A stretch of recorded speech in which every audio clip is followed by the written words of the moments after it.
กำลังจะออกรายการมีความงามเงียบไม่เปรียบเทียบเขาเทียบเราใครมองไม่งามช่างเขาแต่เจ้าก็คือดอกบัวด้วยความสัตย์ซื่อยึดถือความดีเป็นหลักใครรักไม่รักก็ไม่จมปลักมองมัวเมื่อโผล่พ้นน้ำก็เห็นความงามในตัวไม่ยึดติดในตมชั่วขอเป็นดอกบัวดอกดีใครไม่มองว่าบัวงามเด่นแต่บัวก็เป็นดอกบัวทุกวันอย่างนี้ไม่อยากเด่นดังแต่มุ่งหวังในทางเด่นดีเกิดมาเพื่อสร้างบารมีถวายชีพนี้บูชาดอกบัวดอกน้อยเฝ้าคอยคนที่ใจบุญมาโอบเอื้อเกื้อกู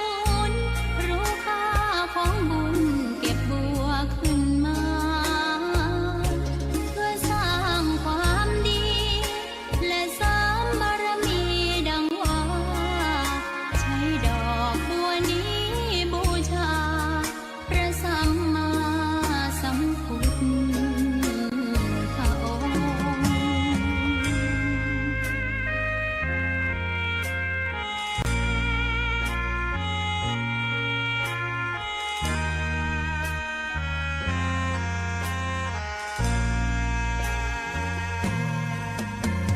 ใครไม่มองว่าบัวงามเด่นแต่บัวก็เป็นดอกบัวทุกวันอย่างนี้ไม่อยากเด่นดังแต่มุ่งหวังในทางเด่นดีเกิดมาเพื่อสร้างบารมีถวายชีพนี้บูชาดอกบัวดอกน้อยเฝ้าคอยคนที่ใจบุญมาโอบเอื้อเกื้อกูลรู้ค่าของบุญเก็บบัวขึ้นมาเพื่อสร้างความดีและเสริมบารมีดังว่าใช้ดอกบัวนี้บูชาพระสัมมาสัมพุทธองค์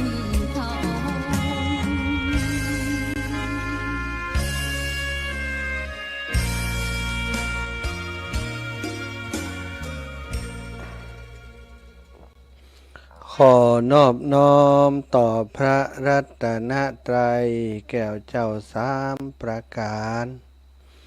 น้อมเอาคุณพระพุทธเจ้า คุณพระธรรมเจ้า คุณพระสังฆเจ้า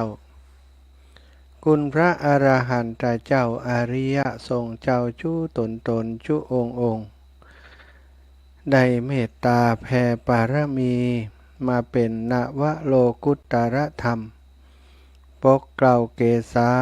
ปกห่มหักษาครูบาอาจารย์ พระมหาเถระ พระเถรานุเถระ เพื่อนสหธรรมิกสหพรหมจารีทุกรูปทุกองค์ ปกห่มหักษาศรัทธาสาธุชนคนดีเฒ่าแก่อีพ่ออีแม่ทั้งหลายทุกท่านทุกคนที่ติดตามรับฟังรายการเสียงธรรมยามค่ำเสียงธรรมจากวัดบรรพตสถิตโดยอาตมาภาพ พระมหาสมชาติชาตปัญโย วัดบรรพตสถิตอำเภอเมืองจังหวัดลำปางรับผิดชอบดำเนินรายการ วันนี้วันเป็นวันพุธสถานเวลานี้ปกติแล้วครูบาอาจารย์ ท่านพระครูอภิวัฒนวิกรม เจ้าของรายการจะเป็นผู้จัดรายการพบปะกับศรัทธาพี่น้องทั้งหลายแต่ช่วงนี้เวลานี้งานการที่ท่านอาจารย์รับผิดชอบในฐานะผอ.คลื่นสีขาวก็ดีในฐานะเป็นรองเจ้าคณะอำเภอดอยหลอก็ดีในฐานะเป็นพระทรงเผยแผ่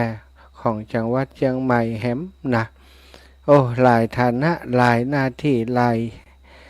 บทบาทที่ท่านอาจารย์รับผิดชอบก็เป็นเหตุให้บางครั้งบางทีก็จะต้องทำงานฮืดตันกับความรับผิดชอบที่เกิดขึ้นอย่างในช่วงนี้จะมีงานกฐิน350 วัดที่จะเกิดขึ้นจะตานกันในวันที่8 เดือนพฤศจิกาที่จะถึงนี้ที่พุทธมณฑลจังหวัดเชียงใหม่ที่อำเภอดอยหล่อเนาะก็จำเป็นจะต้องเตรียมการเตรียมหลายอย่างหลายประการที่ท่านอาจารย์จะต้องรับผิดชอบดำเนินการเพื่อจะให้เกิดความเรียบร้อยเมื่อเวลางานมาถึงสถานการต้อนรับการจัดการ350 หัววัดบัจจัยเรื่องง่ายเนอะสถาญาติโยมเอกสารเป็นปึกเป็นตั้งเนาะรายละเอียดเยอะทราบว่าหัวมุนทุกวันเลยท่านอาจารย์เนาะก็ต้องขอเป็นกำลังใจให้ท่านอาจารย์ด้วยก็ได้อ่านข้อความที่ท่านอาจารย์ส่งมาเมื่อตอนค่ำตอนแรกนี้ว่าตอนเย็นนี้ไหวก็จัดรายการได้ก็นะก็ได้ตอบท่านอาจารย์ไปว่าไหวกาได้กาเนาะ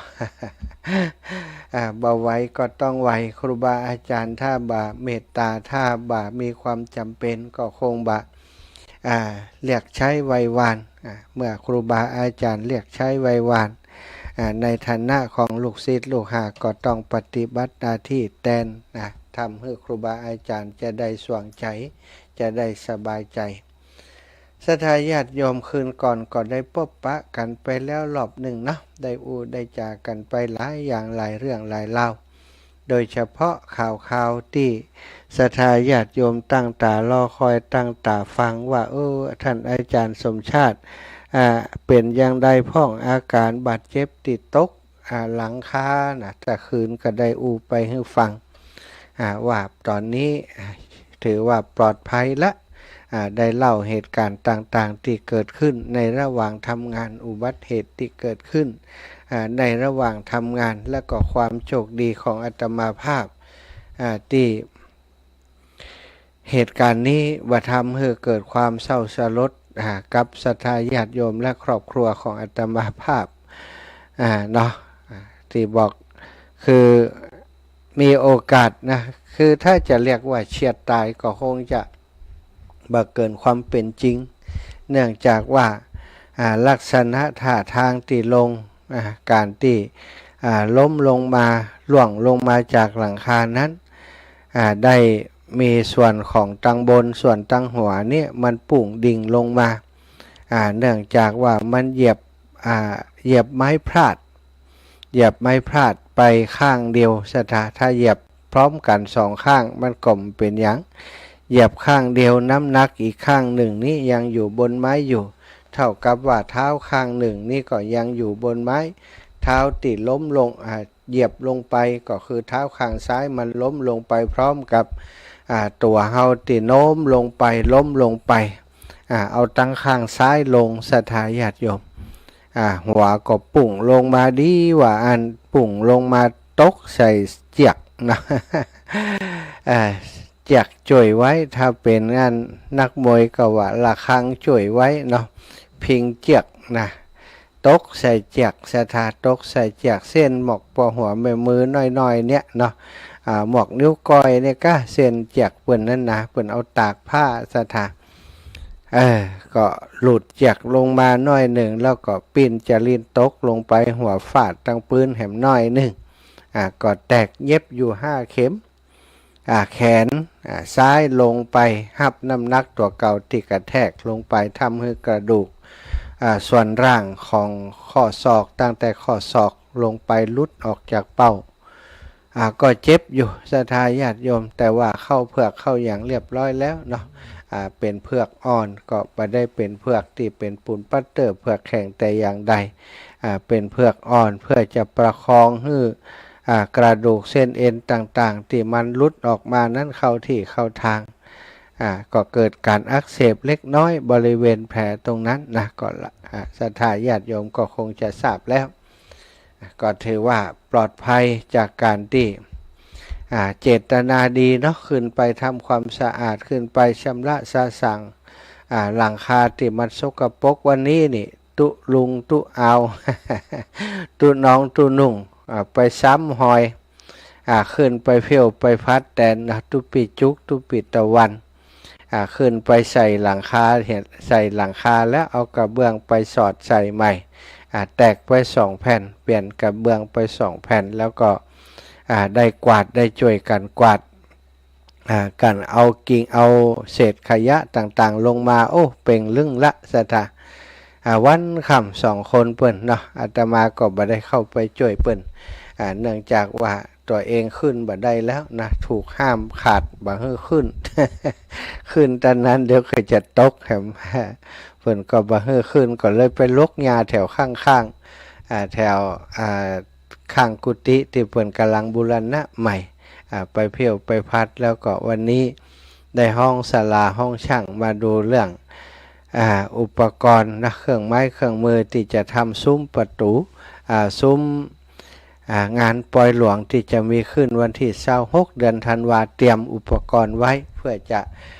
เริ่มประกอบซุ้มตกแต่งอย่างต่างๆเนาะคือศาลาเพิ่นมาทำก็เลยได้ไปดูแลศาลากระลวดเพี้ยวหญ้าเพี้ยวกงแถวนั้นไปสถากอดหายห่วงแล้วเนอะสบายละปลอดภัยแล้ววันพรุ่งนี้ก็จะไปถอดไหมออกไหมที่ศีรษะที่เย็บ5 เข็มวันพรุ่งนี้ก็จะไปถอดออกละสถาไปถอดไหมเรียบร้อยก็ปลอดภัยละทีนี้จากนั้นวันมะรืนนี้วันที่วันที่คุณหมอก็นัดไปเอ็กซเรย์ดูว่าข้อศอกที่มันรุดออกไปนั้นตอนนี้เข้าที่เข้าทางกระดูก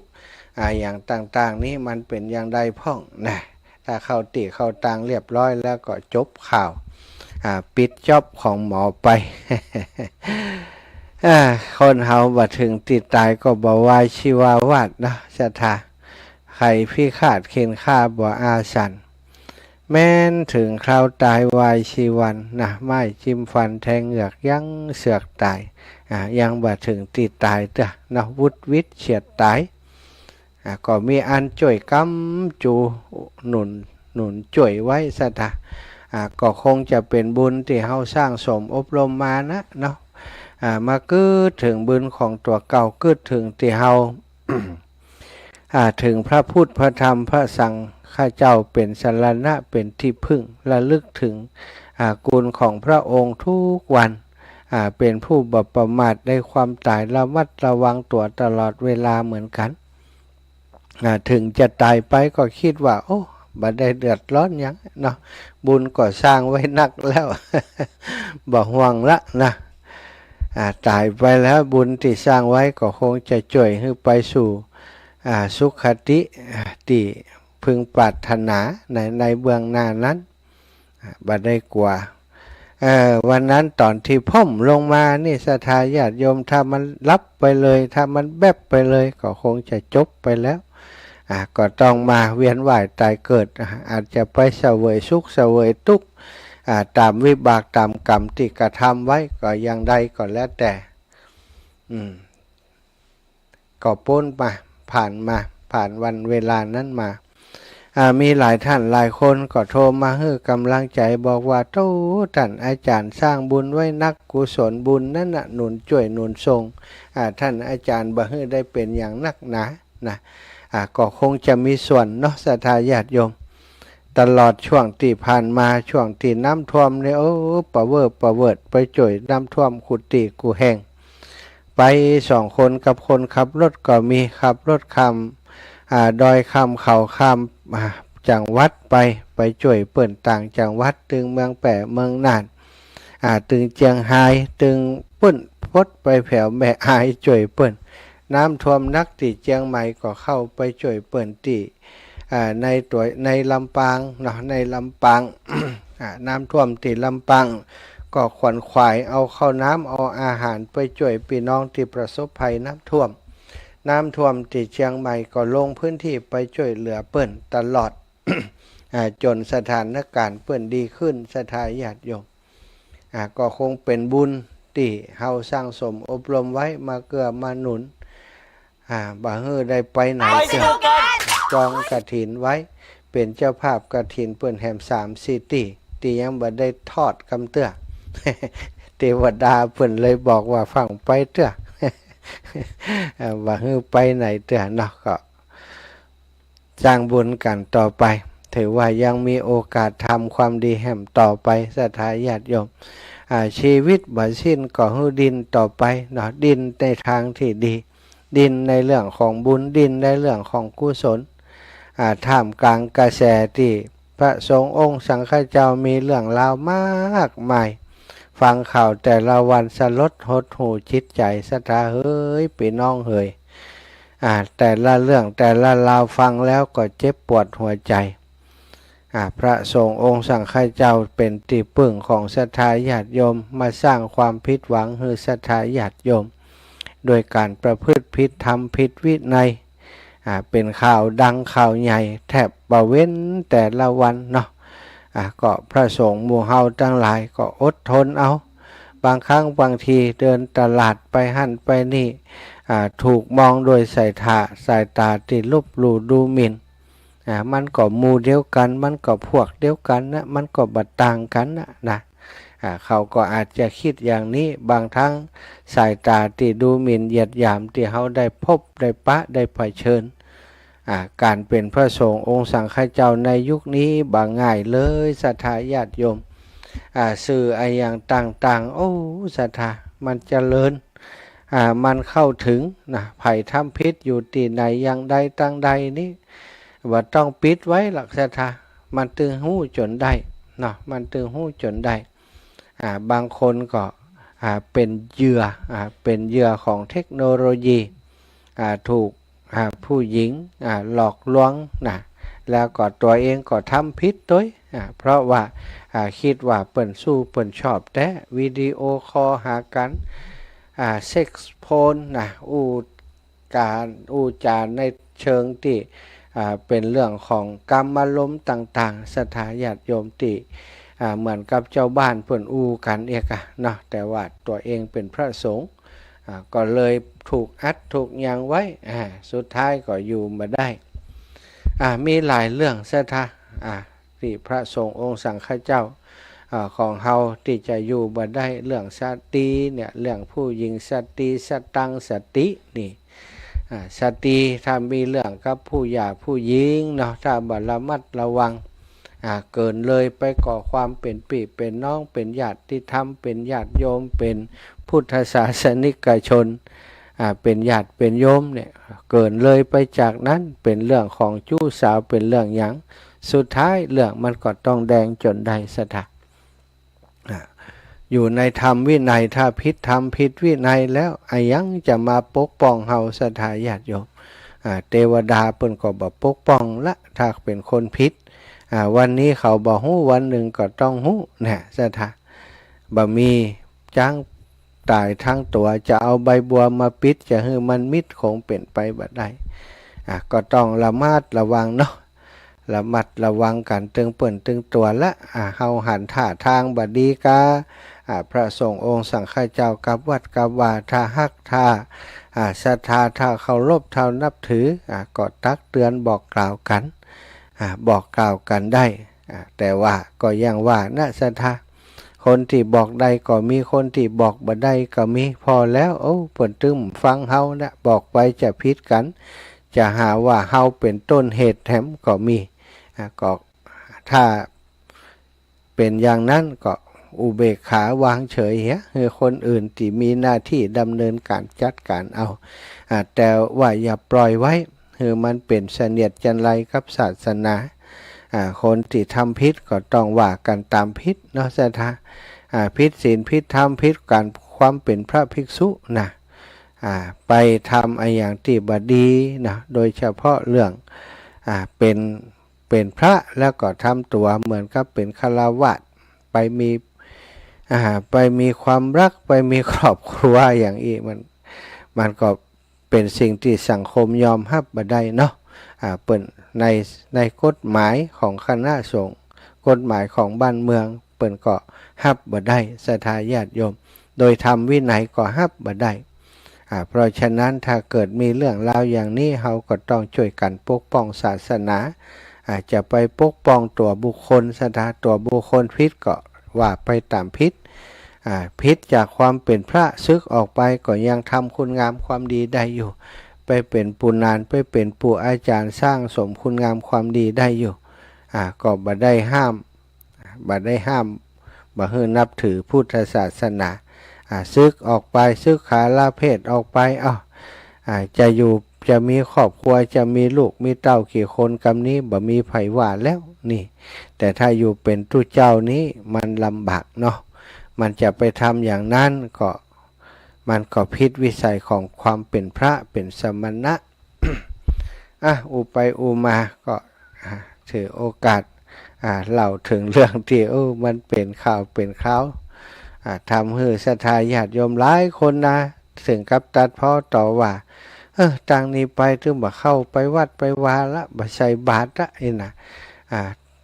โคตรตู้เจ้าที่อยู่ที่ไหนก็บ่ฮู้แหละนะแล้วก็มาลงกับตู้เจ้าทั่วไปมันก็คงบ่ใจเนาะอาตมามีความเชื่อว่าคนที่มีสัมมาทิฏฐิมีความเห็นชอบอย่างศรัทธาอีป่ออีแม่ทั้งหลายนี่รู้จักแยกแยะอันใดดีอันใดบ่ดีก็ว่ากันไปตามนั้นวันนี้อยากจะอู้ถึงเรื่องที่ตัวเองได้หลอดมาได้เนาะศรัทธา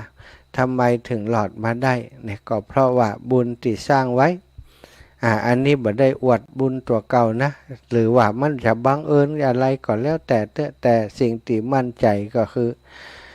สิ่งที่เราทำคือเราทำความดีเนาะขึ้นไปเพียวพัดถึงมันสะอาดแล้วก็ที่ผ่านมาทุกวันทุกเวลาตื่นขึ้นมาก็บอกกับตัวเก่าวันนี้ทำดีอย่างพ่องวันนี้จะไปทำดีที่ใดจะสร้างบุญอย่างใดทุกวันคิดแต่เรื่องทำบุญทำกุศลสร้างคุณงามความดีปฏิบัติดูแลตนเองให้อยู่ในกรอบธรรมกรอบวินัยให้อยู่ในศีลสมาธิปัญญาแล้วก็สร้างบุญตลอดกับศรัทธาญาติโยมกับครูบาอาจารย์สิ่งเหล่านี้ก็คงจะเป็นการสะเดาะเคราะห์ให้กับอาตมาวันก่อนไปตานกฐินที่บ้านทุ่งโป่งเป็นกฐินที่เพิ่นสร้างเมนศรัทธา น่าจะมีส่วนหนึ่งเนาะอย่างที่มีเรื่องเล่าพระอันสามเณรติสสะที่เป็นลูกศิษย์ของท่านพระสารีบุตรเถระเจ้าท่านติสสะนี่อายุได้7 ปีนะศรัทธาญาติโยมเป็นลูกศิษย์ของพระสารีบุตรเจ้าบวชมาในพุทธศาสนาแล้วก็เปิ่นก็บรรลุธรรมด้วยศรัทธาญาติโยมแล้วทีนี้มีอยู่วันหนึ่งท่านสารีบุตรนี่หันลักษณะของสามเณรติสสะนี่ก็พอว่าวันนี้สามเณรติสสะนี่ดูหม่นหมองก็มาตรวจดูเลิกดูอายุไขเปิ่นมีอนาคตังสยานเนาะท่านพระสารีบุตรอัครสาวกเบื้องขวาของพระพุทธเจ้าตรวจดูโดยญาณของเปิ่นญาณอันเป็นทิพย์ตาทิพย์ที่พออนาคตหันว่าอีก7 วันจากนี้ไปสามเณรติสสะผู้เป็นลูกศิษย์ของเฮานี้จะต้องมรณภาพแล้ว ก็ได้ห้องสามเณรมาหาโดยความที่สามเณรนี้เป็นอริยะบุคคลแล้วศรัทธาบ่มีความสะทกสะท้านต่อความตายแล้วนะเป็นระดับหนึ่งแล้วเป็นพระโสดาบันผู้อยู่ในกระแสแล้วนะก็ห้องเข้ามาหาก็บอกเล่าให้ฟังว่าที่ท่านได้ตรวจโดยญาณว่าอีก7 วันนี้ติสสะนี้จะเสียชีวิตสามเณรติสสะเมื่อได้ฟังพระอุปัชฌาย์บอกอย่างนั้นก็บ่ได้สะทกสะท้านอะไรยัง ก็บอกอุปชฌาย์ว่าดีแล้วผมจะได้เตรียมตัวจะได้ไปบอกให้ญาติพี่น้องให้ได้รับทราบจะได้ทำใจรอกันไว้ทุกอย่างที่พระสารีบุตรว่าไปแล้วบ่มีไออย่างที่มันเป็นจริงสถาญาติโยมถ้าบ่ใจเรื่องจริงเพิ่นก็คงบอกท่านสามเณรสามเณรเมื่อฮู้ว่าเป็นจริงก็บ่ได้สะทกสะท้านหยังก็ได้บอกคือกับพระอุปชฌาย์ว่าถ้ากระนั้นเก่ากับผมขออนุญาตกลับไปบ้านเพื่อจะไปรอความตายอยู่ที่บ้านไปบอกคือคนในครอบครัวคือเตรียมใจ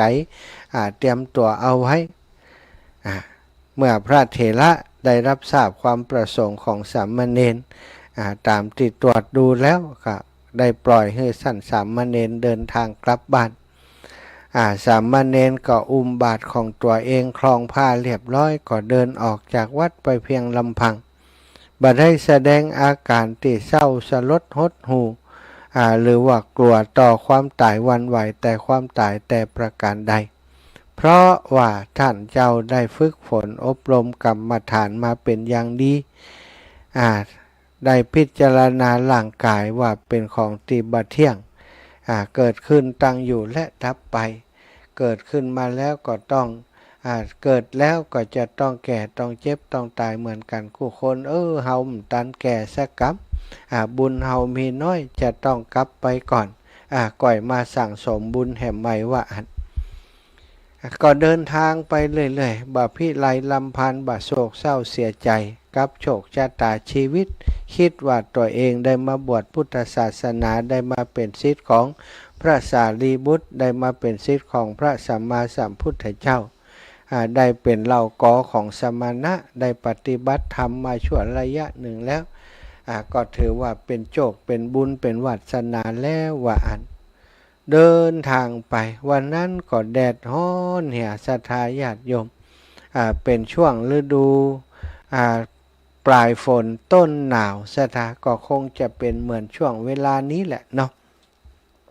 ประเทศอินเดียกับประเทศไทยเฮานี้ลักษณะทางกายภาพภูมิอากาศบัดต่างกันศรัทธาญาติโยมปลายฝนต้นหนาวฝนหมดแล้วนะฝนทำให้เกิดห่วงน้ำขึ้นในตามท้องไร่ท้องนาก็เมื่อมีน้ำอยู่ที่ในป่ามันก็ว่ายไปอยู่ถึงที่ห้านศรัทธาแต่เมื่อน้ำมันลดลงเนาะน้ำมันลดลงน้ำมันแห้งมันก็ไหลกลับคืนไปสู่แม่น้ำลำคลองก็ทำให้ป่าส่วนหนึ่งมันติดมันค้างอยู่ในบวกในตมมันหนีบัดตันมันไปบัดได้ขณะที่สามเณรเดินไต่คันนาไปเลาะคันนาไปก็ได้ยินเสียงเลาะและเสียงอย่างดินป่าดินครัวนะ ป่าดินก็เข้าไปช่องพอแยงพอป่าห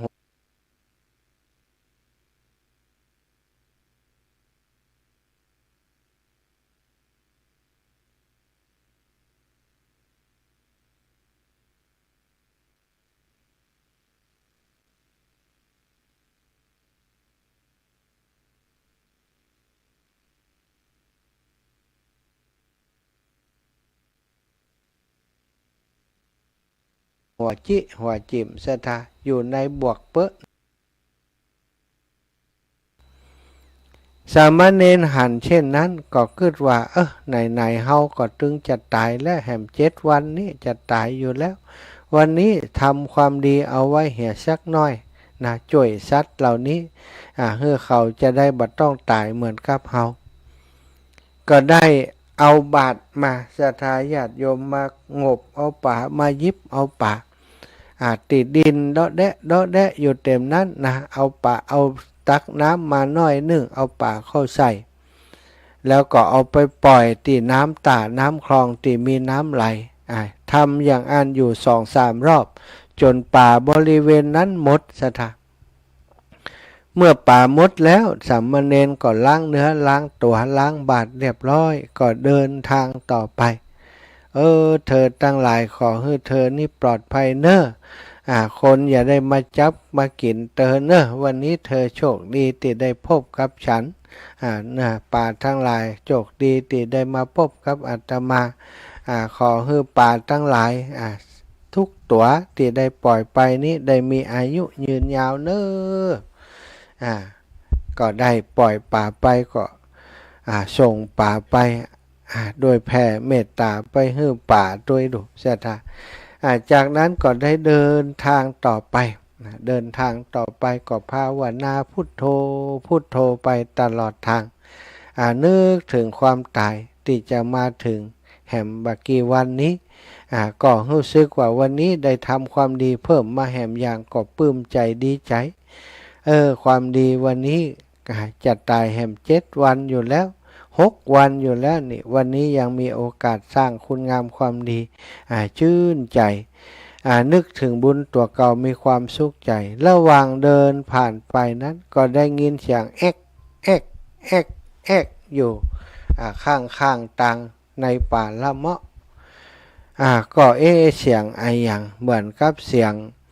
สัตว์ชนิดหนึ่งติดทุรนทุรายดิ้นเพื่อจะเอาตัวรอดเกิดอย่างขึ้นก็ได้มูดปลาเหล่าปลาโคเข้าไปพอปรากฏว่าไปหันเก้งตัวหนึ่งไปหันพานตัวหนึ่งติดแห้วติดนายพานเอามาดักไว้ระหว่างทางเดินของสัตว์โอ้ขยังโยฮันสามเณรก็เกิดความสงสารก็บอกว่านายพรานคนติดดักสัตว์ตรงนี้ถ้ามาเจอถ้ามาพบมาปะจะฆ่าอาตมาภาพก็ฆ่าเตอะวันนี้อาตมาภาพจะบ่ยอมให้สัตว์ตัวนี้ได้ตายเพราะน้ำมือของท่านวันนี้อาตมาภาพขอบิณฑบาตพานตัวนี้ให้เขามีชีวิตรอดเตอะสัตว์สัตว์โลกทั้งหลายอย่าเบียดเบียนกันเลยอย่ารังแกกันเลยอย่าเบียดเบียนกันเลยก็บอกคือพานน้อยตัวนั้นว่าใจเย็นๆเนอะอย่าไปดิ้นพระปีจะได้ปลดจากฮือง่ายๆพานก็หู้เรื่องเหียซะทะนิ่งฮือสามเณรปลดจากปลดแห้วออกจากตัวเมื่อปลดแห้วออกจากตัวได้พานตัวนั้นก็หันมามองหน้าสามเณรเป็นการขอบคุณแล้วก็วิ่งออกไปจากที่นั้นโดยความเร็วสามเณรหันพานได้รอดชีวิตไปก็มาลำพึงนึกถึงชีวิตของตัวของเฮานี้ไผจะมาปลดปล่อยเฮาใดน้อเนี่ยสัตว์ทั้งหลายติดเปลือกติดตมเฮาไปช่วยชีวิตเพิ่นได้สัตว์ติดแหวติดบ่วงมีคนมาช่วยเฮามาช่วยเพิ่นรอดชีวิตได้แต่ตัวเฮานี้คงหมดบุญคงสิ้นบุญแล้วคงบ่มีไผมาช่วยเฮาได้ละเพราะท่านอาจารย์ได้แจ้งได้บอกกับเฮาว่าแหม6แหม7 วันชีวิตเฮาก็จะบ่มีแล้วเฮาจะต้องมรณภาพจากครอบครัวจากครูบาอาจารย์จากศาสนาอันเป็นที่รักไปแล้วเมื่อลำพึงลำพันอย่างอันก็เดินไปจนถึงบ้านเมื่อไปถึงบ้านบรรดาญาติทั้งหลายก็รู้สึกแปลกใจ100 วันพันปีสามเณรบ่เคยเดินทางกลับมาบ้านโดยบ่มีพระอุปัชฌาย์เดินทางติดตามมาโดยพระอุปัชฌาย์ก็คือท่านพระสารีบุตรเถระเจ้าก็เลยถามว่าท่านสามเณรท่านมาที่บ้านโดยบ่มีพระอาจารย์มาด้วยเหตุไฉนหรือด้วยเหตุอย่างใด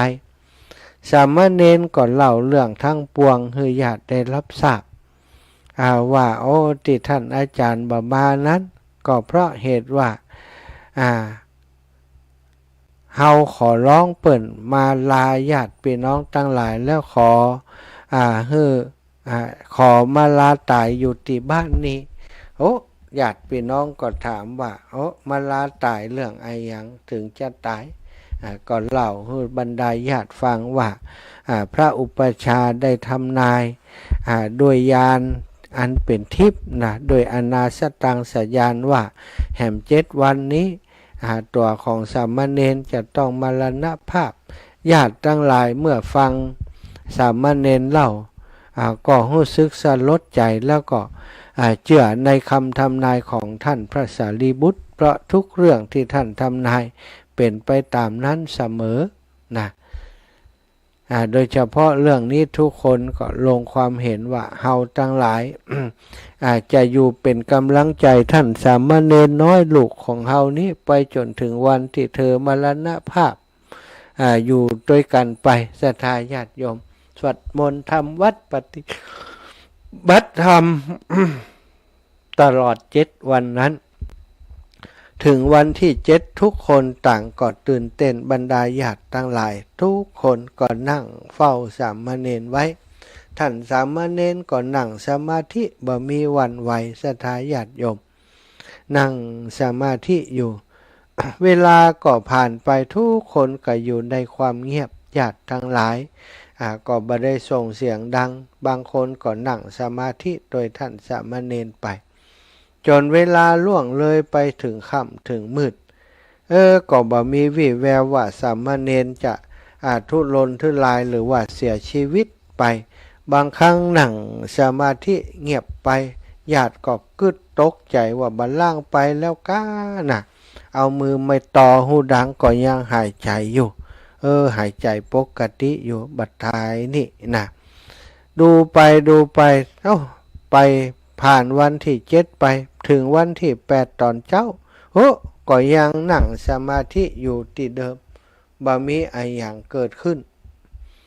ทุกคนบรรดาญาติก็เกิดความสงสัยแปลกใจแล้วก็ว่าวันนี้มันเป็นวันที่7ที่8น้ำใจคะสามเณรบ่หันเป็นอย่างหรือว่าเกิดอะไรอย่างขึ้นคำทำนายของพระเถระจะผิดพลาดหรือว่าเพราะผลบุญขยันของสามเณรสามเณรก่อนเล่าให้ญาติฟังว่าระหว่างที่เฮาเดินทางมาบ้านนี่นะเฮาได้ไปปะป่าดินในบวกได้จ่วยป่าหลายร้อยตัวเพื่อรอดชีวิตบัดเต้าแต่นั้นได้เดินทางมาปะใส่เก้งใส่ฟานมันติดแล้วที่เปิ้นดักอยู่ได้ปล่อยให้เปิ้นรอดชีวิตไปแหมน่าจะเป็นบุญนั้นจ้าที่จ่วยเฮาไว้สามเณรก็เล่าให้ฟังบรรดาญาติทั้งหลายก็ลงความเห็นเป็นไปในทางเดียวกันว่าน่าจะเป็นอย่างอันแน่นอนเลยท่านสามเณร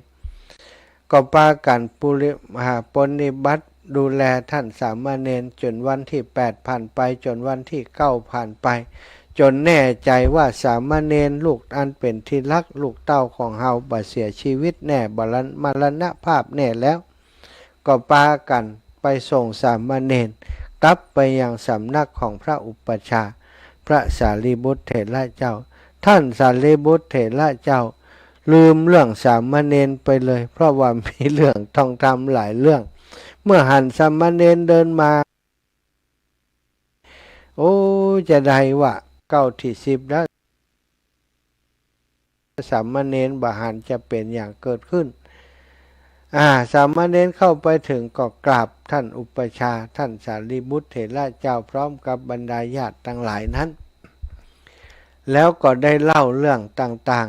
ๆตั้งแต่เดินทางจากวัดพระเชตวันไปจนถึงบ้าน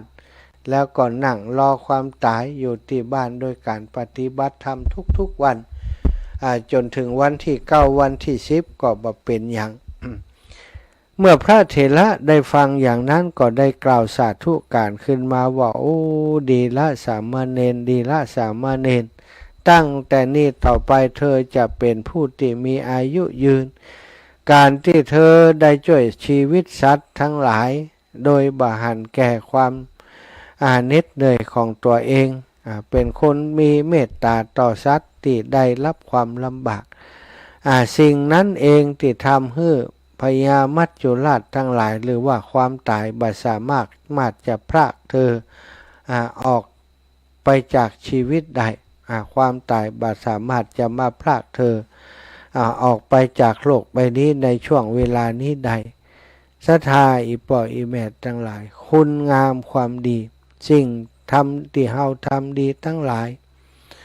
ถ้าทำดีโดยความบริสุทธิ์ใจโดยความตั้งใจจริงๆ ผลความดีนั้นจะมาปกป้องคุ้มครองเฮานะหลายๆคนเปิ่นก็นิยมปล่อยนกปล่อยปลาก้าวันเกิดของเปิ่นอาตมานี้จะเกิดวันที่5 พฤศจิกาเดือนหน้านี่ครบรอบวันเกิดบ่ใจจะเกิด วันที่5ครบรอบนะวันคล้ายวันที่เกิดนะก็คือเกิดวันที่5 เดือนพฤศจิกาวันอังคารเมื่อ2506แล้วนี่บัดเดียว2567สถาจาก506ถึง67นับเอาว่าเท่าใดเนอะก็อยู่รอดปลอดภัยมาถึง60 กว่าปีแล้วก็ถือว่ามีบุญนักกระเปิ่นอันละเหมือนกันถ้าจะต้องจากไปก็ขอบ่ต้องเขวิบาก จะมานอนติดเตียงให้เปิ่นดูแลนี่บ่ไหวนะถ้าจะไปก็ขอให้ไปอย่างสงบเถอะนะมาได้เดือดร้อนไผดีเอาละศรัทธาปั่นเวลาให้ศรัทธาโทรมาในช่วงชั่วโมงแรกนี่สัก10 สายเนาะ0808844173เนอะ0808844173ยินดีต้อนรับกับอีพ่ออีแม่เฒ่าแก่ทุกท่านทุกคนติดตามรับฟังรายการอยู่ในขณะนี้มาพบปะกันอีกครั้งหนึ่งอีกคำรบหนึ่งอีกคืนหนึ่งเนาะได้มาพบมาปะกันแฮมนะมามาจาภัยตะคืนบัดตันเปิ่นสักกรรมวันนี้ลองโทรมาลุเนาะโทรมามาจากันได้เนอะ0808844173เนอะ173เบอร์เก่าเบอร์เดิมเบอร์นี้เบอร์เดียวมาแล้วเจริญปอนโอนมาแล้วเนอะโอนมาแล้วเจ้าโลก็โอนเลยโลอ่ะ ขอบคุณอีแม่มากมายเกิดก่อนวันที่7 พฤศจิกาอีแม่เกิด7กะโอ้ใกล้กันเนี่ยเกิดลุ้นเฮาน้อยแล้วนี่ ลุ้นวันจะลุ้นปีนะลุ้นวันเฮาวันที่5อีแม่วันที่7ดูบุญรักษาแม่เน้ออยู่ดีมีสุขขอบุญทุกอย่างรักสมรักษาเจริญพรไม่เกิดก่อนอีแม่ปิดวิทยุก่อนเน้อปิดวิทยุแล้วยังหลวดปิดโทรศัพท์พร้อมเลยเรียบร้อยเจริญพร2621เจ้าสวัสดีค่ะเจ้าแม่เจ้าแม่ชื่อแม่ขันแก้วบุญเลี้ยงเน้อแม่ขันแก้วบุญเลี้ยงบ้านอยู่ไสอยู่บ้านไม่ใจเจ้าไม่ใจอยู่บ้านเราบ้านเราตำบลเราอยู่แม่ใจเนาะเจ้าพูดถึงเรื่องข้อเรื่องสามว่างูเลี้ยงแม่ก็โดนเก็บตายเหมือนกันเลยน่ะมีบุญอยู่เนาะเจ้ามีบุญไม่ใช่การต้องใส่เย็บผมหมดตั้ง10 เข็มเลยไม่อย่างก็ไม่ใช่ล่ะคือปูนอะไรเจ้าปูนน่ะกะอยู่อันตีนใจค้ากะแม่หนังงูกับหยาดแดดที่คันไดหน้าบ้านมันตกลงมาแล้วแหลกปุ้งสะเด็นขึ้นสูงแต่นั่นลูกบ่าวไปอยู่นะลูกบ่าวไปซื้อของหน้าข้างบ้านมันตัดโถบอกเลยเมาของพวกเขามาลูกบ่าวเมาของวิ่งมองมาหาเมียมาเสียงอย่างปิดกระห้องรถมาโรงพยาบาลขาดข้อไปเนาะขาดข้อไปบุญที่เฮาทำไว้ช่วยเฮาอยู่เจ้าแม่เจ้าบุญนั่นแหละคุ้มครองเฮาไว้เจ้าเจริญปอนพ่อบุญธรรมไว้สาครับท่านวันที่7นี่จะปะกันก่อนนี่ ก็น่าจะฟ้าอยู่ครับ น่ะปะกันเนอะวัดหลวงปู่เนาะ มาได้เนาะสบายมากเนาะ โอ้ต้องไปมันได้น่ะ จะไป ตอนนั้นกวาดขี้เยอะอยู่ในบ่เจ็บแก๊สอย่างกะ ก็อันข้างนั้นมันก็อันกวาดก็เจ็บกวาดก็เจ็บอ่ะข้างนั้นกับเอาแขวนคอเอาห้อยไว้เหี้ยใจข้างเดียวนะกะ ใจข้างเดียวเนี่ยไปวันที่7ป้ากันเนอะปอนเนอะ ครับ บุญรักษาป่อบุญธรรมปงน้องแม่รัตนาสังคำฟันป่อบุญธรรมสังคำฟันเจริญปอนอีแม่สาย เจ้าไว้ตาเจ้ามหาเจ้า จ้าแม่ โอ้เดี๋ยวนี้อันได้ยินเสียงเจ้าเสียงซ้ายกับยังดีมาห้องแล้วนะเจ้าเนาะ ดีมาแล้วดีมา เป็น แล้ว อันเป็นกำลังใจเนอะเจ็บในก็ออกเจ็บนอกก็หายเร็วๆนะบุญรักษาเทวดาคุ้มครองเจ้า จ้าสาธุนะ เจ้ากับไหว้สาเจ้า จ้าขอบุญย่อนไปปกปักรักษาโยมแม่ตัว สาธุเจ้า สาธุเจริญพรพี่น้องเมืองฝางมาแล้วเจ้าสาธุลูกก็มาแม่ฟังอยู่เน่ชัดเจนดีอยู่เน่ ชัดเจนดีเนาะเมืองฝางวันนี้มีปัญหาเนาะ เจ้ามีปัญหาชัดเจนดีขนาด ชัดเจนดีจะไปด้วยเปิ่นก็ กำลังใจให้เน่เจ้า เปิ่นตานกฐิน350วัดไปก็ ไปเจ้า ดีกรรมได้ปะกันเนอะ ปะก็ปะกันจนตัวลูกก็ ไปได้ปะหยอตุลูกอยู่อันวัดบรรพตอีแม่อยู่อันดอยหลอม ย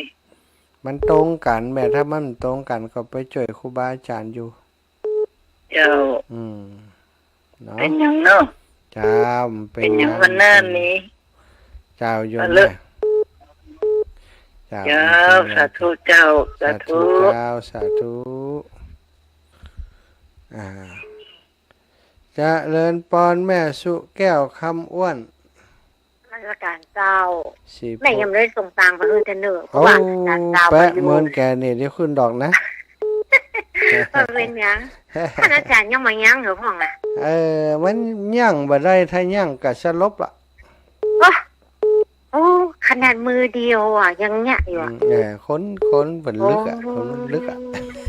ท่านระวังนะท่านเจ้านะ มันจะเต่ากระจังมันอย่างว่าแหม มันใช่ถ้าถือว่าถ้าเจ้าไปเห็นมันจะซ้ำไปเห็นมันจะเจ็บนะ เจ็บกับรักษาต่อ โอ้มันแม่หันแล้วเราใจพ่อพอดีนะ เจ้า เจ้า ถ้าตัวใหญ่ถ้าตัวน้อยก็บอกว่า ทุกเนาะนึกภาพใจหายเหมือนกัน ใจหายเหมือนกัน ทุนท่านเรือนาฬิกาคนนั้นอ่ะ อะไรจะเกิดก็เกิดจะเนาะ โอ้ถ้าตัวน้อยๆแม่ว่าซ่ากำอ่ะ ไปอู้มันเนี่ยตัวน้อยตัวใหญ่เนี่ย โอ้ตัวใหญ่ได้ยังไง เอาสาธุปิดสายแล้วตัวใหญ่เต้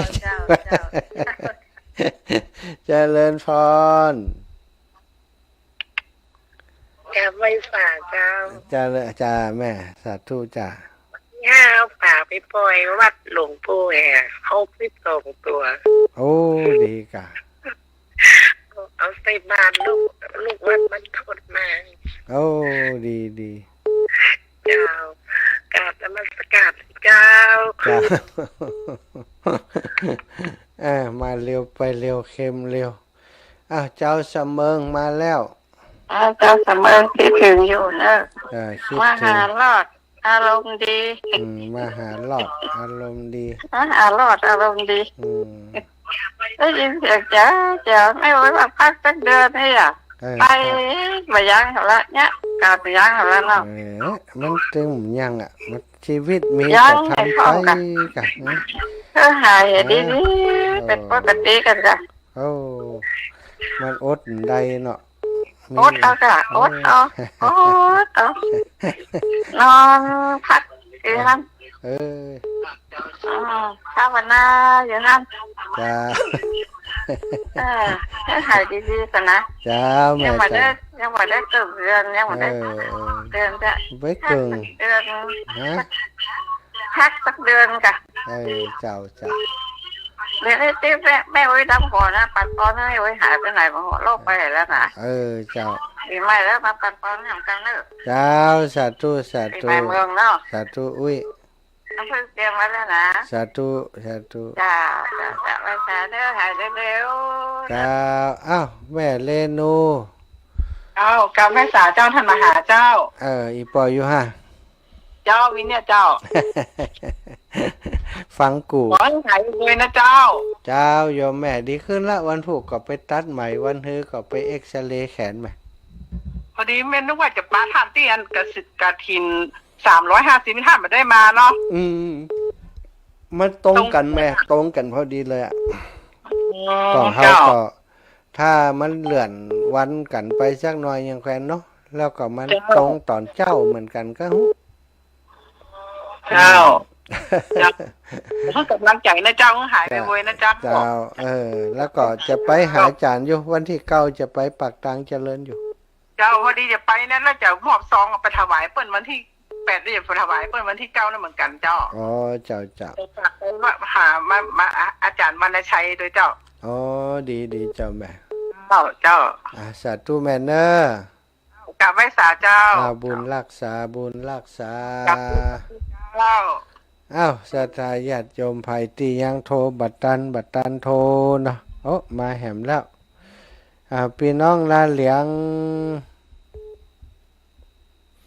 เจริญปอนโยมแม่ ไว้สาเจ้า พี่น้องลาเหลียงฟังอยู่เนอขอบคุณหลายๆติดตามรับฟังเนอะ เนอะขอให้หายเร็วๆเนอะ เจ้าเมินก็หายละจ้า อันหลานเลี้ยงจะอันแต่ว่าไอ้เฮ็ดอันนี่ตึงวันไหน เจ้าขอบคุณแม่นะ เจ้าไว้สาเจ้า สาธุค่ะ อ้าวศรัทธาขออนุญาตพักเบรกช่วงนี้ก่อนเนอะช่วงหน้าพบกันใหม่ ยิ่งใหญ่1 เดือนท่านกำหนดไว้นับตั้งแต่วันออกพรรษาถึงขึ้น15 ค่ำเดือน 12สิ้นสุดเวลาเป็นการละทานล้ำค่าสืบทอดนานมาแต่ครั้งพุทธกาลขอเชิญชาวพุทธร่วมใจกันทำบุญทอดกฐินบำรุงพระสงฆ์ผู้ทรงศีลทำรงพุทธศาสตร์ยืนนานล้อมรวมศรัทธาเพิ่มพูนกุศลบุญทานต่อยอดประเพณียาวนานทอดกฐินทานตามกาลเวลาสร้างมนุษย์สมบัติสวรรค์สมบัตินิพพานสมบัติเพิ่มพูนศรัทธาปัญญาขจัดความตระหนี่ห่างไกลชีวาสร้างเหตุความร่ำรวยด้วยกฐินทานล้ำค่าสร้างเหตุปัจจัยด้วยศรัทธาด้วยปัญญารู้เห็นทำตามจริงขอเชิญสาธุชนสร้างบุญกุศลยิ่งใหญ่ร่วมทอดกฐินด้วยใจสร้างหลักใช้ชีวิตไว้พึ่งพิงผ่านศีลภาวนาทำให้ครบถ้วนเกิดสุขแท้จริงเพิ่มบุญกุศลสูงยิ่งบุญทอดกฐินทาน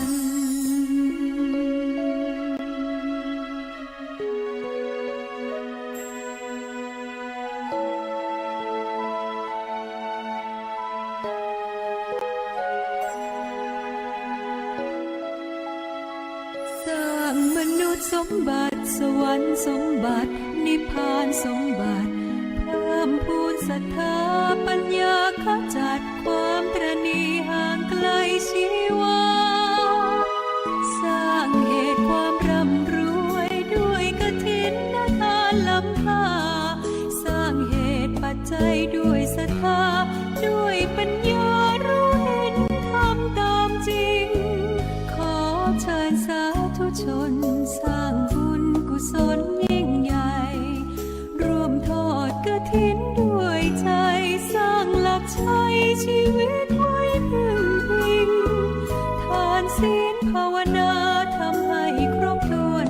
ดสุขแท้จริง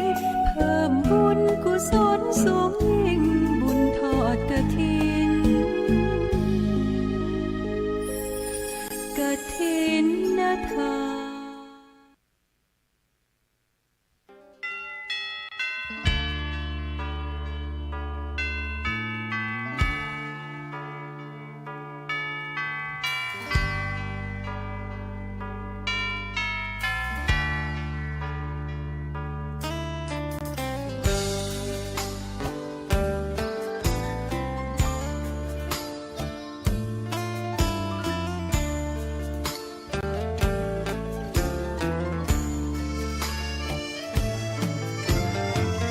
เชิญชวนทุกท่านเข้าวัดเข้าวาฟังธรรมะจากหลวงตาเสริมชีวาให้สุขสดใสยึดมั่นหลักธรรมคำสอนไว้ให้ขึ้นใจความดีรีบทำกันไว้หญิงชายอย่าได้นายนี้เชิญชวนทุกท่านเข้าวัดเข้าวาทำบุญด้วยจิตศรัทธาผลบุญพาให้เราสุขีจะทำการใดนำใช้ในสิ่งดีดีทำบุญให้ทานวันนี้ไม่มีใครว่าใครชังสมัยก่อนประทับใจปู่ย่าตายายวันพระไม่เคยเบื่อหน่ายจำได้ไม่ลืมสักครั้งเหตุใดวันนี้มีคนเข้าวัดน้อยจังอยากให้เหมือนก่อนอีกครั้งฝากความหวังกับคนรุ่นใหม่เชิญชวนทุกท่านเข้าวัดเข้าวารับศีลรับพรหลวงตาเสริมคุณค่าให้ใจกระทำความดีเรื่องนี้ไม่ต้องอายใครว่างจากการงานเมื่อใดเชิญชวนท่านไปทำบุญ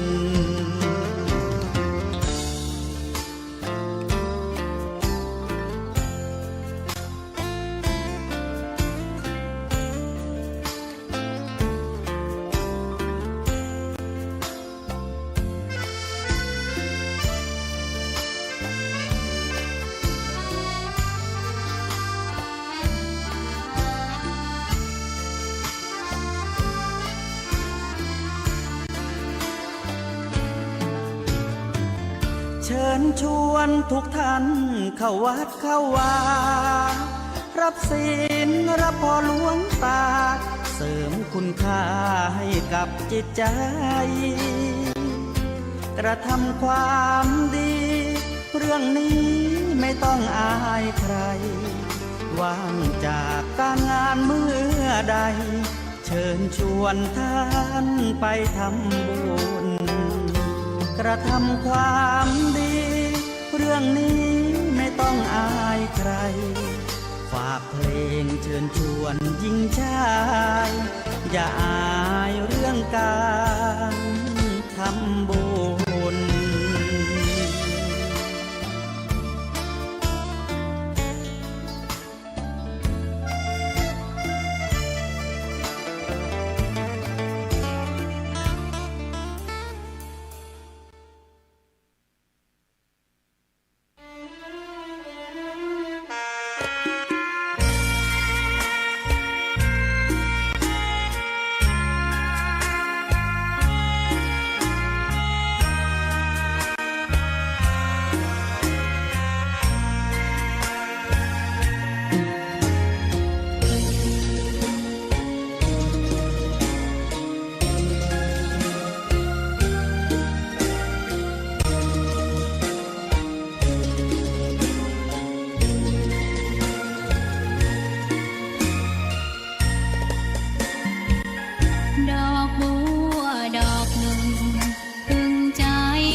คนที่ใจบุญมาโอบเอื้อเกื้อกูลรู้ค่าของบุญเก็บบัวขึ้นมาเพื่อสร้างความดีและสร้างบารมีดังว่าใช้ดอกบัวนี้บูชาพระสัมมาสัมพุทธองค์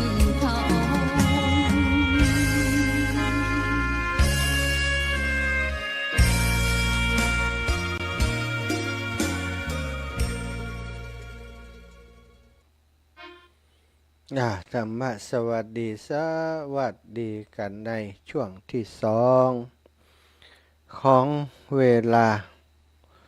สารธรรมยามค่ำเมื่อค่ำยามคืนของวันนี้ศรัทธาญาติโยมทั้งหลาย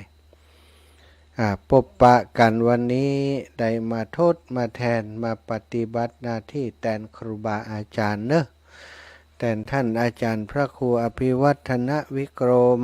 ท่านอาจารย์มีภาระธุระที่จะต้องจัดการดำเนินการวันที่หนึ่งนี้จะมีการประชุมเตรียมการเพื่อจะรับกฐิน350 กล่องที่พุทธมณฑลอีกรอบหนึ่งสำหรับวัดวาอารามสำนักสงฆ์ขอรับกฐินตกค้างที่พุทธมณฑลในวันที่หนึ่งนี้ฉะนั้นเอกสารเรื่องราวต่างๆที่จะต้องเตรียมการนั้นมีเยอะเนาะท่านอาจารย์และทีมงานที่ได้มอบหมายกันพระเลขาอายังต่างๆก็เตรียมดำเนินการหลายอย่างหลายประการสถาก็ว่ากันไปเนาะครูบาอาจารย์บ่ได้เข้ารายการมาก็ต้องมาทดมาแทนมาเปลี่ยนมาสลับสับเปลี่ยนกับครูบาอาจารย์ชั่วโมงแรกผ่านไปก็ได้ได้จาสนทนาธรรมกับศรัทธาญาติโยมหลายเรื่องอยู่วันนี้เจอกับตุเจ้าวัดบรรพต 2 ตนเนอะ18 ถึง 19 20 นาฬิกาเนาะท่านอาจารย์ใหญ่พระมหานพดลสุวรรณเมธีวันนี้ความจริงมีการมีงานอยู่ ความจริงนี่เพิ่นปลูกต้นไม้รอบอันวิหารหลวงนะซึ่งได้ปรับภูมิทัศน์มีการจัดสวนหย่อมสวยงามงดงามท่านอาจารย์ลงมือเองปลูกดอกไม้ปลูกอะไรอย่างต่างๆจัดสถานที่เพื่อจะรองรับศรัทธาที่จะมาแอวในวันที่8จะได้หันละเนาะวัดบรรพตสถิตงามอย่างใดศรัทธาจะได้มาหันวิหารหลังงามแล้วก็ส่วนหย่อมที่ท่านอาจารย์ได้ลงทุนจัดโดยตัวเองที่รอบวิหารของวัดบรรพตสถิตซึ่งเปิ่นได้ทำสีใหม่ได้เปลี่ยนได้ซ่อมแซมหลังคาหลายอย่างเนาะศรัทธาทำสีใหม่ตัวจะมีการฉลองสมโภชในปอยหลวงในวันที่26 เดือนธันวาก็เตรียมการไว้ตั้งวันที่26 ธันวาตัวท่านอาจารย์แต่วันนี้สวะงานได้อย่างไรบ่ฮะเนาะก็คงหันว่าอาตมาเหนื่อยนะแต่เจ้าก็ได้ไปทำความสะอาดข้างกุฏิรับรองพระมหาเถระที่กำลังปรับปรุงใหม่อาตมาก็ไปเพ่วไปพัดที่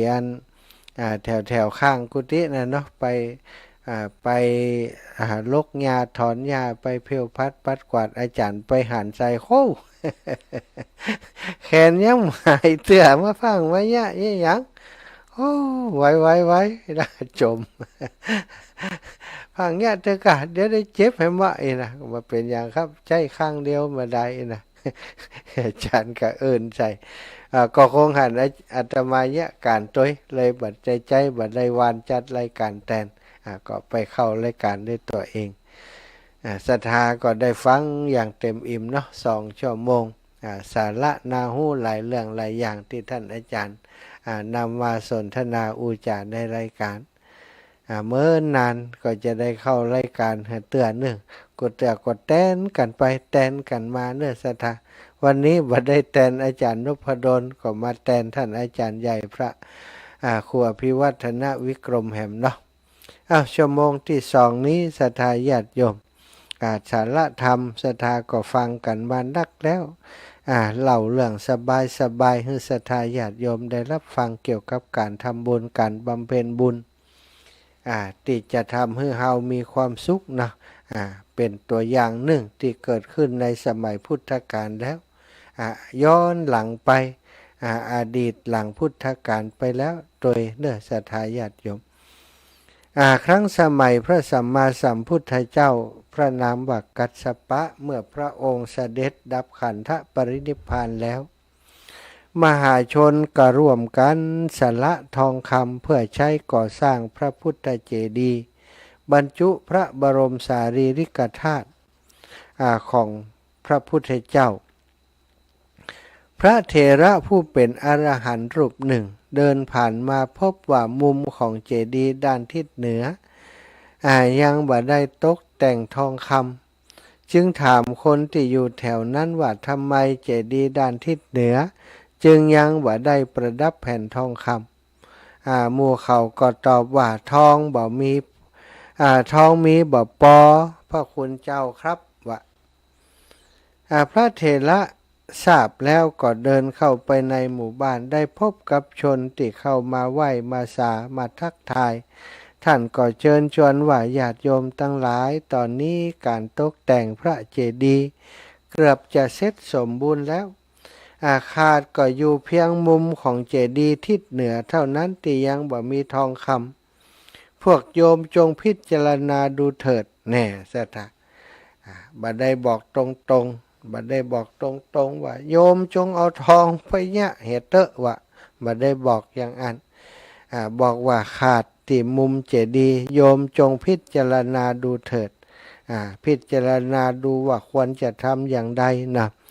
จากนั้นท่านพระเถระก็เดินไปในตลาดแวะยืนติดหน้าบ้านของนายช่างผู้ดำเนินการก่อสร้างและตกแต่งพระเจดีย์พบว่าขณะนั้นนายช่างกำลังมีเรื่องพิษใจกับเมียพิษหัวกันอยู่ช่างหันพระเถระมายืนอยู่จึงเดินเข้ามาใกล้ๆพระเถระก็กล่าวกับเขาว่าทองคำสำหรับตกแต่งพระเจดีย์มีบ่พอหรือท่านนายช่างยังขาดอยู่แหมเยอะก็ขณะนั้นช่างกำลังหน้าดังหน้าแดงพิษหัวกับเมียอยู่ก็คือโคตรอยู่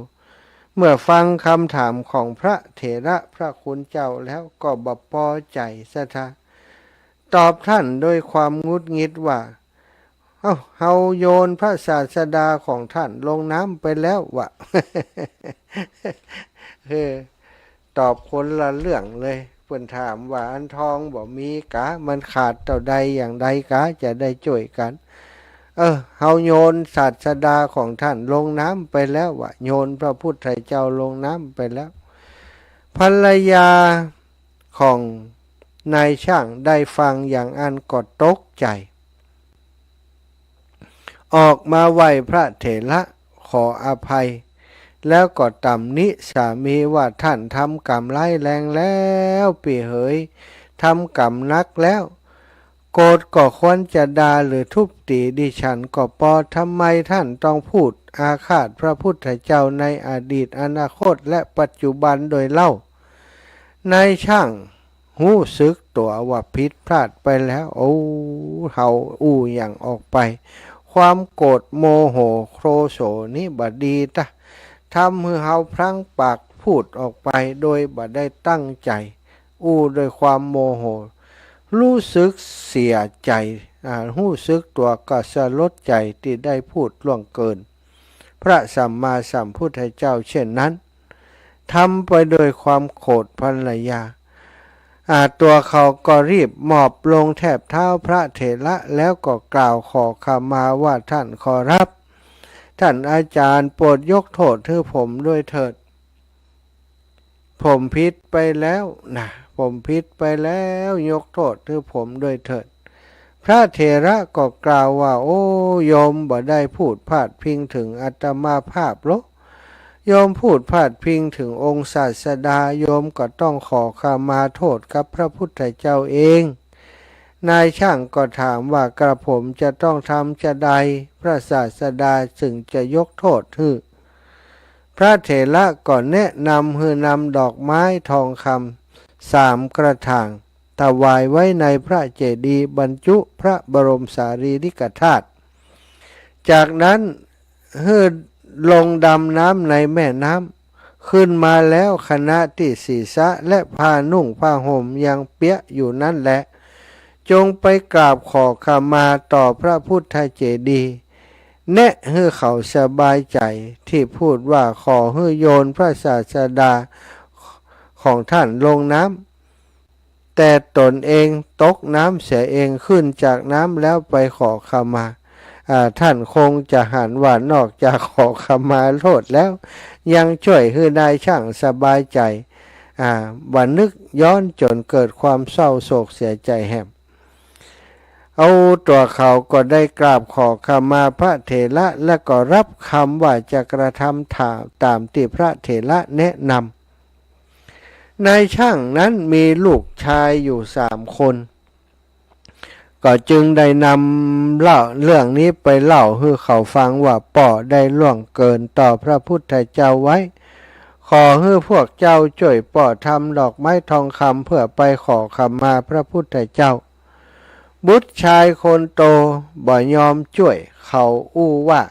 ผมบ่ได้ขอให้ป่อพูดคำนี้ที่เป็นเวรกับพระพุทธเจ้านี่รู้พ่อจงทำเองเถิดเพราะว่าป่อเป็นคนพูดเองบุตรชายคนกลางก็พูดว่าป่อพูดเองป่อก็จงทำเพียงคนเดียวเถิดผมมีการงานอื่นต้องทำผมคงมีเวลาไปช่วยป่อหรอกนั่นมีลูก3 คน2 คนนี่ปฏิเสธไม่ยอมช่วยป่อฝ่ายบุตรชายคนเล็กคิดว่าธรรมดาของคนเป็นลูก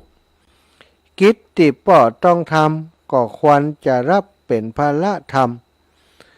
เขาจึงบอกแก่บิดาว่าผมจะช่วยป่อทำดอกไม้ทองคำป่ออย่าได้นักใจไปเลยนายช่างทองกับลูกคนเล็กช่วยกันทำทองคำเป็นดอกไม้ทองคำเป็นรูปดอกไม้มีขนาด1 คืบมีหลายดอกประดับไว้กับกิ่งก้านทำจากทองคำเช่นเดียวกันเสร็จแล้วก็ตกแต่งไว้ในกระถางรัตนะ3 กระถาง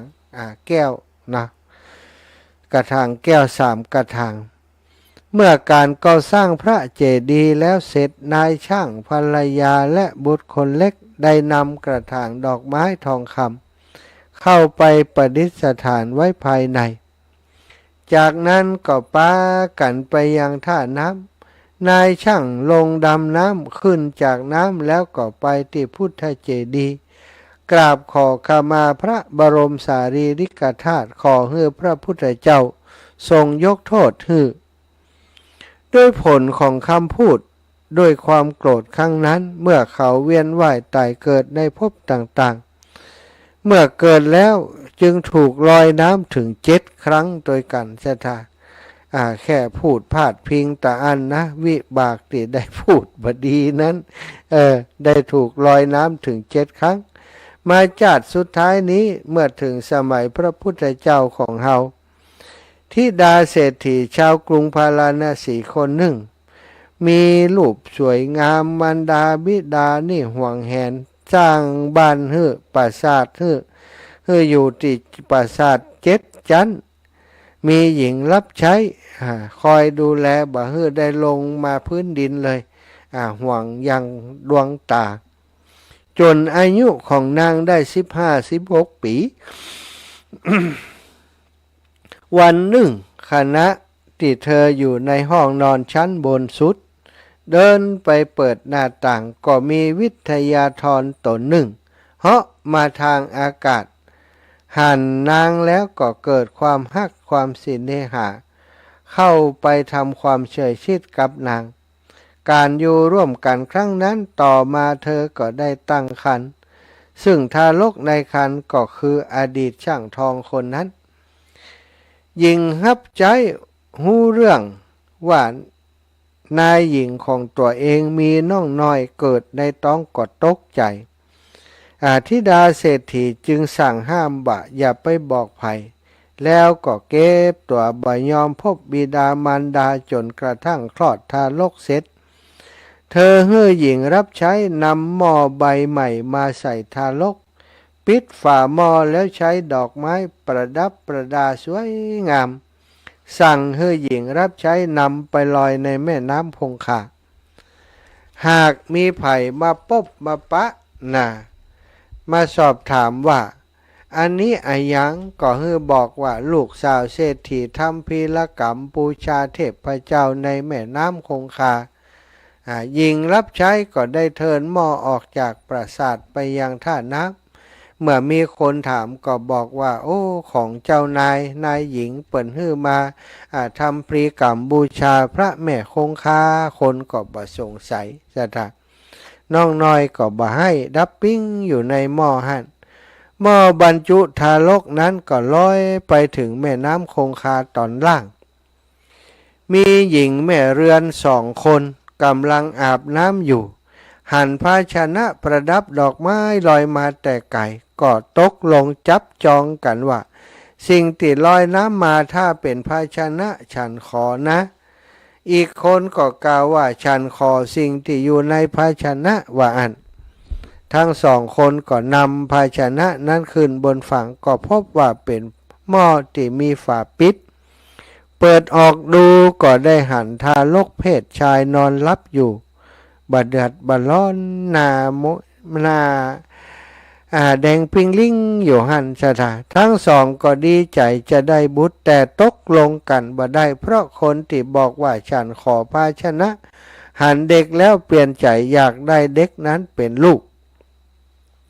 ทั้ง2 คนก็ได้นำทารกนั้นไปเฝ้ากราบทูลแด่พระราชา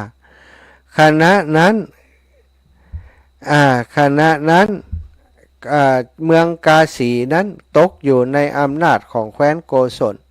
พระเจ้าประเสนที่โกศลทรงให้พระราชโอรสองค์หนึ่งมาเป็นประมุขแคว้นกาสีก็ได้ทรงวินิจฉัยซึ่งทรงวินิจฉัยให้ทารกหญิงแก่หญิงที่พูดว่าฉันขอสิ่งที่บรรจุอยู่ในภาชนะเป็นเจ้าของเอาไปเลี้ยงดู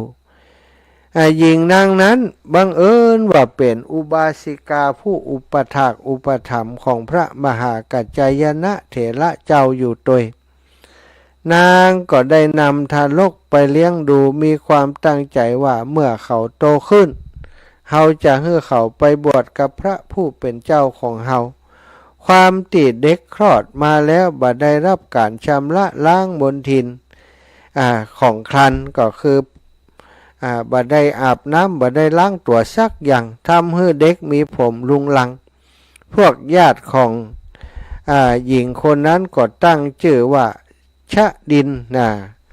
ขั้นเด็กชายชะดินเดินได้พูดได้ก็มีความคุ้นเคยกับพระมหากัจจายนะมากขึ้นตามลำดับวันหนึ่งนางได้นิมนต์พระเถระมาฉันในเรือนแล้วกราบเรียนถวายเด็กแก่ท่านว่าพระผู้เป็นเจ้าข้าดิฉันเลี้ยงดูเด็กคนนี้มาหลายปีแล้วคิดอยู่เสมอว่าเมื่อเขาโตแล้วจะให้ไปบวชอยู่กับท่านดิฉันขอถวายเขาให้แก่ท่านโปรดให้เขาบวชด้วยนะเจ้าค่ะพระเถระถามความสมัครใจของเด็กน้อยเขาก็ตอบว่าอยากบวชแล้วก็กราบลามารดาติดตามพระเถระไปพระมหากัจจายนะตรวจดูบุตรบุญธรรมของเด็กบุญกรรมของเด็กชายแล้วก็พบว่าเด็กชายคนนี้มีบุญมากเขาจะได้เป็นเศรษฐีตอนนุ่มถ้าให้เขาบวชตอนนี้เขาก็ยังเด็กมากทั้งญาณที่เขาบำเพ็ญมาก็ยังบักแก่กล้าเฮาควรจะนำเขาไปฝากไว้กับตระกูลอุปถากที่นครตักกศิลาเลี้ยงดูไว้เขาจะได้เป็นเศรษฐีที่นครนั้นแล้วก็ได้นำเด็ก ชายติดตามไปถึงกรุงตักกศิลาไปหามะอุบาสิกาอุปถากคนสนิทเล่าความเป็นมาของเด็กให้เขาฟังขอให้ช่วยเลี้ยงดูและอบรมสั่งสอนอุบาสกก็รับปากว่าจะเลี้ยงดูอย่างดีในฐานะบุตรชายคนหนึ่งอุบาสกนี้มีบุตรสาววัยไล่เลี่ยกับเด็กชายชาดินอยู่1 คนเขาก็มีอาชีพขายพริกและผักชีอยู่ในตลาดที่คนพลุกพล่านให้การเลี้ยงดูเด็กชายชาดินเป็นอย่างดีสอนให้รู้จักการค้าการขายจนเด็กชายช่วยบิดาขายของได้แล้ววันหนึ่งอุบาสกตรวจดูสินค้าในเรือนก็พบว่ามีผลิตภัณฑ์ต่างๆจำนวนมากที่ซื้อมานานถึง12 ปีแต่ยังขายบ่ออกขายบ่หมดจนจึงขนสินค้าทั้งหมดไปวางในตลาดบอกราคาแก่เด็กชายแล้วก็ไปทำธุระที่อื่นวันนั้นเทวดาผู้ดูแลรักษาเมืองหันเด็กตั้งใจช่วยบิดาค้าขายจึงโดนจิตโดนใจผู้ที่ต้องการพริกและผักชีเดินไปซื้อพริกและผักชีที่ร้านแห่งนี้ลูกค้าก็ได้หันสินค้าเหล่านั้นและต่างก็เข้าไปซื้อปรากฏว่าเด็กชายขายของที่บิดาซื้อมาเมื่อ12 ปีก่อนหมดภายในวันเดียวซะทันเมื่ออุบาสกกลับมาที่ร้านบาหันสินค้าเหล่านั้นก็คิดว่าลูกเฮาคงทำเสียหายหมดแล้วหรือนำไปทิ้งเด็กชายจึงนำเงินที่ขายของได้ให้ดูอุบาสกก็ปลื้มใจมากคิดว่าเจ้าเด็กคนนี้ที่ญาติของเฮาหลายคนมองว่าเป็นเด็กบ่มีพ่อมีแม่คงทำอะไรอย่างบ่เป็นตอนนี้เขาได้แสดงให้เห็นว่าเขาเอาตัวรอดได้ในทุกแห่งที่เขาไปอยู่เมื่อชาดินเติบโตเป็นหนุ่มอุบาสกก็จึงบอกแก่นายชาดินและบุตรสาวว่าจะให้ทั้งสองแต่งงานอยู่ด้วยกันหนุ่มสาวทั้งสองก็ตอบตกลงอุบาสกจึงว่าจ้างช่างให้ปลูกเรือนหอสร้างเสร็จแล้วก็จัดงานวิวาห์ให้กับถึง2 คนถึงเวลาเข้าเรือนใหม่ทันทีที่นายชาดินก้าวเหยียบธรณีประตูเรือนก็มีภูเขาทองคำประมาณ80 ศอกพุทธขึ้นจากแผ่นดินหลังเรือนของเขาด้วยผลของการบูชาด้วยดอกไม้ทองคำในครั้งสมัยพระพุทธเจ้าพระนามว่ากัสสปะซึ่งนายชาดินสามารถใช้จอบฟันลงไปในเนื้อภูเขาทองแล้วก็แบ่งออกมาทำเป็นเครื่องประดับและเครื่องใช้ต่างๆได้เอามาใช้เองพ่องเอาไปขายพ่องพระราชากรุงตักกศิลาทรงทราบข่าวภูเขาทองพุทธขึ้นจากดินทรงให้อำมาตย์ไปดูก็พบว่าเป็นเรื่องจริงเป็นทรัพย์ที่เกิดจากบุญพระราชาจึงพระราชทานชัดตำแหน่งเศรษฐีให้แก่เขานับจากนั้นเขาก็ได้ชื่อว่าชดินเศรษฐีสถาเศรษฐีมีบุตร3 คนเจริญเติบโตจนถึงวัยหนุ่มแล้วเศรษฐีก็ยังเป็นอุปถากของพระมหากัจจายนะเถระเจ้าเรื่อยมาเป็นความผูกพันต่อเนื่องตั้งแต่สมัยยังเป็นเด็กเมื่อหันลูกชายโตกันหมดแล้วเศรษฐีก็น้อมใจไปในการบวชแต่ก็คิดว่าลูกคงบ่ยอมให้บวชพวกเขากลัวว่าถ้าเขาบวชทองคำเหล่านั้นจะหายไปหรือจะบ่มีไผสามารถแบ่งทองคำออกมาเป็นภูเขาทองได้แหมเขาน่าจะลองส่งคนออกไปสืบหาดูว่าในชมพูทวีป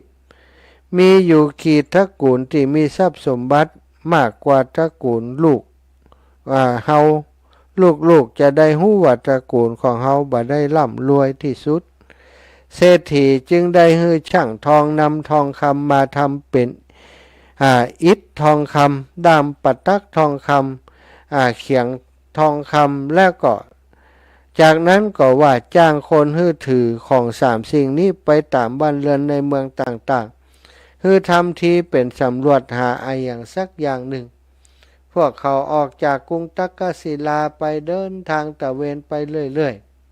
ๆก็ยังบ่พบบ่ไผ่มีทรัพย์มากกว่าชาดินเศรษฐีเลยกระทั่งเดินทางไปถึงพัทยนครแคว้นอังคะเจอเรือนของเมนดกะเศรษฐีหันเขามองมาหาโน่นหานี่อยู่จึงถามว่าท่านกำลังมองหาอะไรอย่างอยู่กะเขาก็ตอบว่าพวกเขากำลังหาสิ่งของบางอย่างอยู่เศรษฐีหันพวกเขาถืออิฐทองคำดำปัตักทองคำแล้วก็เขียงเท้าทองคำก็คิดว่าพวกเขาถือทองคำมาเที่ยวค้นหาสิ่งของบางอย่างบ่ใช่แน่ๆพวกเขากำลังสืบหาคนที่เป็นเศรษฐีอยู่ต่างหากจึงกล่าวชวนว่าพวกพ่อทั้งหลายลองไปดูหลังบ้านของเฮาดูก่อนบางทีของที่ท่านมองหาอาจจะมีอยู่ก็เป็นได้คนของชาดินเศรษฐีก็เดินไปดูหลังบ้านก็พบแพะทองคำมีขนาดเท่าจ้างพ่องขนาดเท่าม้าพ่องเท่าโคอาสุอุสภะพ่องพุทธขึ้นมาจากแผ่นดินเต็มพื้นที่8 กฤษะพวกเขาเดินกลับออกมาหน้าเรือนเศรษฐีถามว่าพวกท่านได้หาสิ่งที่กำลังหาอยู่หรือไม่ตอบว่าพบแล้วขอรับท่านมหาเศรษฐีว่าแล้วก็ขอตัวกลับกรุงตักกศิลาแจ้งแก่ชาดินเศรษฐีว่าได้พบเมนดกะเศรษฐีมีทรัพย์มากมายอย่างนี้ชาดินเศรษฐีมีความพึงพอใจที่หู้ว่าในชมพูทวีปมีเศรษฐีมีบุญเหมือนเช่นตนอยู่คิดว่าน่าจะยังมีเศรษฐีเช่นเมนดกะเศรษฐีอยู่อีกเขาจะให้พวกเขาออกไปสืบหาแหมครั้งนี้จึงสั่งคนนำผ้ากำพลมูลค่า100,000 เที่ยวทำทีประกาศขายเมื่อขายบ่ได้ก็ทำทีเป็นจะสุมไฟเผาผ้ากำพลทิ้งเพราะบ่มีคนซื้อถ้ามีคนมาถามว่าพวกเขากำลังจะแย่ยังก็ตอบว่าเขาจะเผาผ้ากำพลมูลค่า100,000ทิ้งประกาศขายแล้วบ่มีคนมาซื้อจะถือกลับก็กว่าถูกโจรปล้นว่าอีกซึ่งเมื่อสั่งแบบนี้แล้วนะต่างคนต่างหลายก็ทำตามพวกเขาก็นำผ้ากำพลตะเวนไปตามแผนดังกล่าวนี้ถึงกรุงราชคฤห์ก็มีคนแนะนำให้ไปขายหน้าบ้านของท่านโชติกะเศรษฐีเขาก็ทำทีไปว่าจะเผาที่หน้าซุ้มประตูท่านเศรษฐีก็ถามว่าท่านตั้งราคาผ้านี้ไว้ที่เท่าใดตอบว่า100,000ขอรับเศรษฐีจึงได้จ่ายทรัพย์ให้พวกเขาและสั่งให้ถือผ้าไปให้นางทาสีที่กำลังกวาดขยะอยู่ที่หน้าซุ้มประตูนางหับผ้าแล้วก็ร้องไห้เดินไปหาโชติกะเศรษฐีกล่าวรำพึงรำพันว่านายท่านถ้าดิฉันทำความผิดอะไรอย่างก็ได้โปรดลงโทษเถิดอย่าได้ฮื้อผ้าเนื้อหยาบอย่างผ้ากำพลผืนนี้มาฮื้อดิฉันใจเลยมันเนื้อมันหยาบมากดิฉันห่มบ่ได้โชติกะเศรษฐีก็กล่าวว่าเจ้าบ่ได้มีความผิดอะไรอย่างหรอกเฮาฮื้อผ้าเป็นรางวัลแก่เจ้าเฮาบ่ได้ฮื้อเจ้าใจนุ่งหรือห่มแต่ฮื้อเจ้าพับแล้ววางไว้ที่ข้างเตียงนอนเจ้าจะได้เช็ดเท้าที่ล้างโดยน้ำหอมก่อนคืนนอนเจ้าพอจะใช้ผ้ากำพลผืนนี้ได้ก่อนางก็ตอบว่าถ้าอย่างนั้นดิฉันก็พอจะใช้ได้อยู่นางก็จึงรับผ้านั้นไปคนเหล่านั้นขอเข้าชมปราสาทรัตนะและขุมทรัพย์ต่างๆพวกเขากลับมากรุงตักกศิลาก็รายงานให้กับชาดินเศรษฐีทราบเศรษฐีฟังแล้วก็ดีใจคิดว่าลูกๆคงยินยอมให้เฮาบวชวันนั้นเศรษฐีก็เข้าไปเฝ้าพระราชากราบทูลขออนุญาตออกบวชพระราชาก็ตรัสอนุญาตว่าดีแล้วท่านมหาเศรษฐีท่านจงบวชเถิดชาดินเศรษฐีก็กลับมาที่เรือนบอกแก่ภรรยา แล้วเรียกลูก3 คนมาทดสอบนะว่าไผ่มีบุญโดยส่งจอบด้ามเป็นทองคำตัวจอบเป็นเพชรคือบุตรชายคนโตก่อนสั่งว่าเจ้าจงเอาจอบซับลงไปในภูเขาทองสิลูกคนโตก็ใจจอบซับลงไปก็เหมือนจอบกระทบกับหินดาดบ่มีส่วนของทองคำลุดออกจากตัวภูเขาทองเลยเศรษฐีก็รับจอบนั้นส่งให้คนกลางก็ลองซับดูก็เหมือนกับคนโตสถา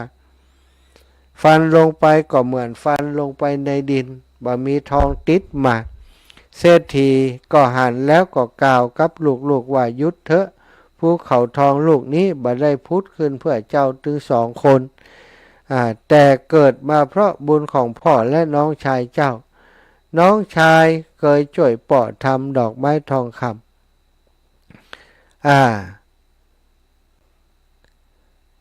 ก็เลยมอบจอบนั้นให้กับน้องชายคนเล็กลองซับดูก็ปรากฏว่าเหมือนกับติดตัวเองซับนั่นเองซับออกมาเป็นทองคำก็เลยบอกลูกทั้ง2 คนคนโตกับคนกลางว่าต่อไปเนี่ยนะจะใจสอยอย่างก็บอกให้กับน้องคนเล็กเนอะมันจะดูแลลูกถึง2 เองชาดินเศรษฐีกล่าวลาครอบครัวหมู่ญาติที่บำรุงเลี้ยงมาตั้งแต่เป็นเด็กชายแล้วเดินทางไปเข้าเฝ้าพระพุทธเจ้าและกราบทูลขอบวชบ่ได้ระบุสถานที่ว่าเข้าเฝ้าที่ไหนขอบวชที่ไหนบวชแล้วเพียง2-3 วันก็ได้บรรลุเป็นพระอรหันต์สมัยหนึ่งพระพุทธเจ้าเสด็จบิณฑบาตพร้อมกับภิกษุ500 รูปรวมถึงพระชาดินเถระตยเสด็จถึงเรือนของลูกๆของพระชาดินพวกเขาได้ถวายพัดแด่ภิกษุสงฆ์มีพระพุทธเจ้าเป็นประมุขตลอด15 วันพวกภิกษุสนทนากันว่าถึงวันนี้ท่านชาดินผู้เจริญยังมีตัณหาห่วงภูเขาทองและห่วงพวกลูกอยู่ไหมน้อยพระชาดินตอบว่าผู้มีอายุทั้งหลายผู้มีอายุทั้งหลายผมบ่มีตัณหาความห่วงแหนหรือมานะถือว่าภูเขาทองเป็นของเกิดมาเพื่อเฮาในภูเขาทองหรือพวกบุตรแล้วบ่ได้ห่วงแล้วภิกษุเหล่านั้นพูดกันว่าท่านชาดินกำลังอวดว่าตัวเองบรรลุอรหันต์แล้วพระพุทธเจ้าทรงทราบก็ตรัสว่าภิกษุทั้งหลายตัณหาและมานะในภูเขาทองและบุตรของท่านชาดินบ่มีแล้วจริงๆผู้ใดในโลกนี้ละตัณหาได้แล้วออกบวชเป็นผู้บ่มีเรือนเป็นผู้สิ้นตัณหาความยินดีในอารมณ์6 ประการก็คือรูปเสียงกลิ่นรสโผฏฐัพพะธรรมารมณ์และสิ้นภพก็คือภวตัณหาความยินดีในความเป็นและความบ่มีความมีอัตภาพเฮาเรียกผู้นั้นว่าเป็นพราหมณ์หรือว่าเป็นพระอรหันต์นั่นเองสัทธานี่ก็คือเรื่องของคนมีบุญของคนสั่งสมบุญครั้งแรกผิดพลาดในการที่ว่าไปกล่าวจวงจับพระพุทธเจ้าว่าเฮาเอาพระพุทธเจ้าพระศาสดาของท่านจงลงน้ำแล้ว แต่ต่อมาก็แก้ตัวได้เนาะทำคุณไถ่โทษแต่อย่างใดก็ตามถูกลอยน้ำเกิดมา7 ชาติถูกเปื้อนใส่หม้อลอยน้ำไปถึง7 ชาติจนชาติสุดท้ายนี้ได้เกิดมาพบพระพุทธเจ้าแล้วก็ได้บวชในสำนักของพระองค์แล้วก็ได้บรรลุอรหันต์ในที่สุดสัตว์คนเฮาทำผิดพลาดย่อมมีความผิดพลาดเกิดขึ้นได้เฮาทำผิดได้พลั้งพลาดในกรรมกรรมจาในการกระทำได้แต่เมื่อรู้ว่าทำผิดแล้วสำนึกผิดแล้วก็ทำคุณไถ่โทษสร้างความดีเพื่อจะลบล้างความผิดที่ตัวเองทำไว้ถึงมันจะลบล้างได้ทั้งหมดแต่ก็ยังดีกว่าที่เฮาจะดื้อดึงทำความผิดพลาดต่อไปศรัทธาญาติโยมเนาะ ได้เวลาจะแบ่งปันอีกรอบหนึ่งแล้วนะพี่น้องต่างเมืองฝางสถานีปิดแล้วนะพี่น้องต่างส่วนอื่นที่อื่นสถานียังเปิดอยู่ไฟที่โทรมาตะกี้บัดติดนะก็โทรมาแหมใหม่เนอะโทรมาแหมใหม่มาแล้วโอ้อันนี้กำลังอันนี้โทรไปกะปิดแล้วจะทายาทโยมเนอะ0808844173 แจ้งข่าวสารงานบุญสักนิดเนาะวัดบรรพตสถิตจะมีกฐินวันที่8เนอะแล้วก็ที่ม่อนจอมพอวันที่7นี้หลวงปู่จะตั้งธรรมปีเกิด12นักษัตริย์ศรัทธาญาติโยมไผปีเกิดปีใดจะเป็นเจ้าภาพทำปีเกิดก็แจ้งบอกที่หลวงปู่ได้เนอะแล้วก็ในวันที่7นั้นหมู่เฮาทั้งหลายก็จะไปเซอร์ไพรส์หลวงปู่สักน้อยนะจะนำกฐินสามัคคีกล่องน้อยๆของลูกศิษย์ลูกหาไปทอดถวายให้กับหลวงปู่เพื่อจะเป็นอานิสงส์กฐินใครจะร่วมบุญด้วยกันก็เจริญพรเนอะเจริญพรโยมแม่รัตดาอักเรือนพี่น้องจากจ้าแม่ว่าเป็นว่ามาเปิดแล้วกดดันชั่วโมงที่1อยู่เจ้าดีเจ้าขายดีแล้วเนาะดีแต่ก็ยังแต่เตือนนะแขนยังใจมันได้แต่ยังเข้าเผือกอยู่เจ้าเจ้าแม่บุญจะได้ให้ไปสลากพุทโธ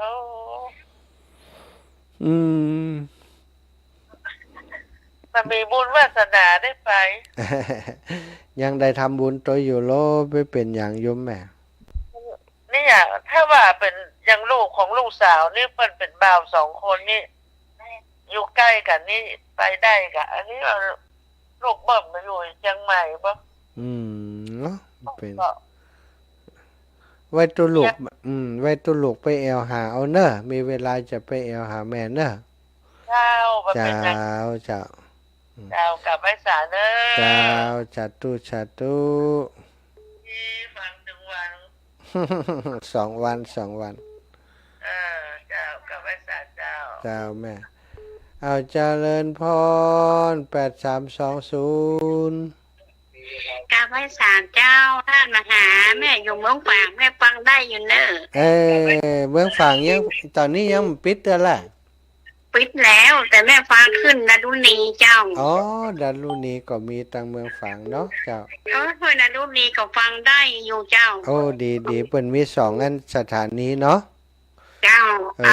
แม่ได้หอม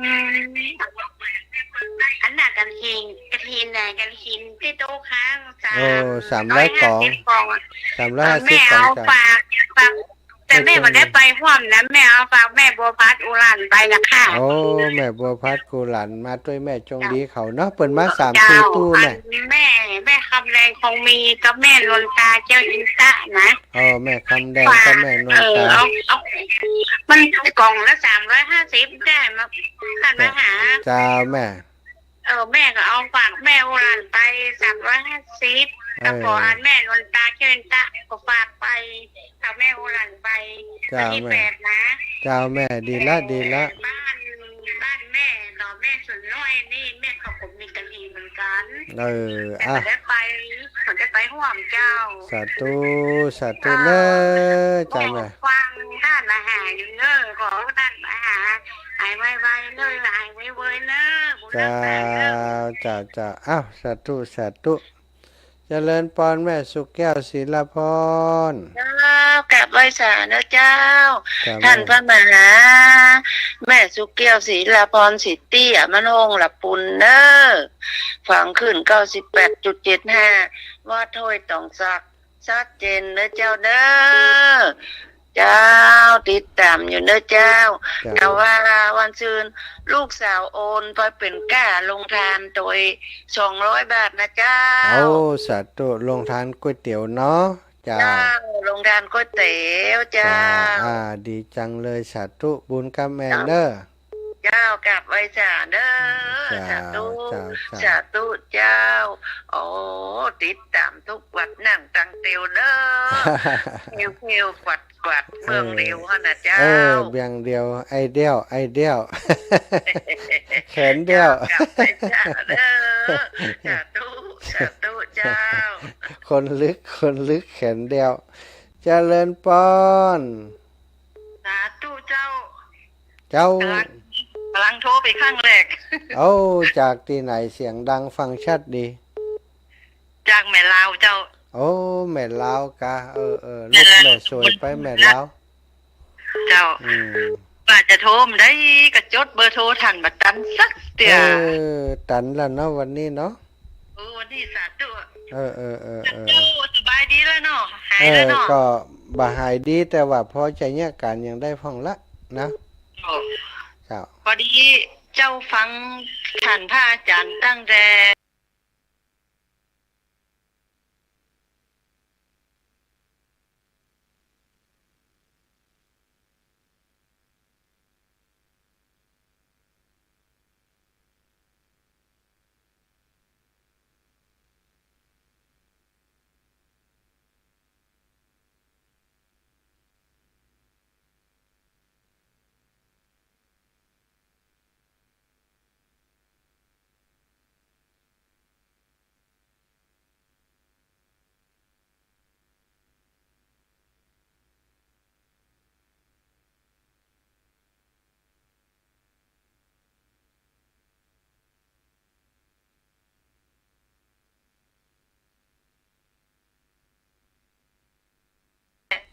ปอมอนแม่มอนมาแต่เจ้าไม่ได้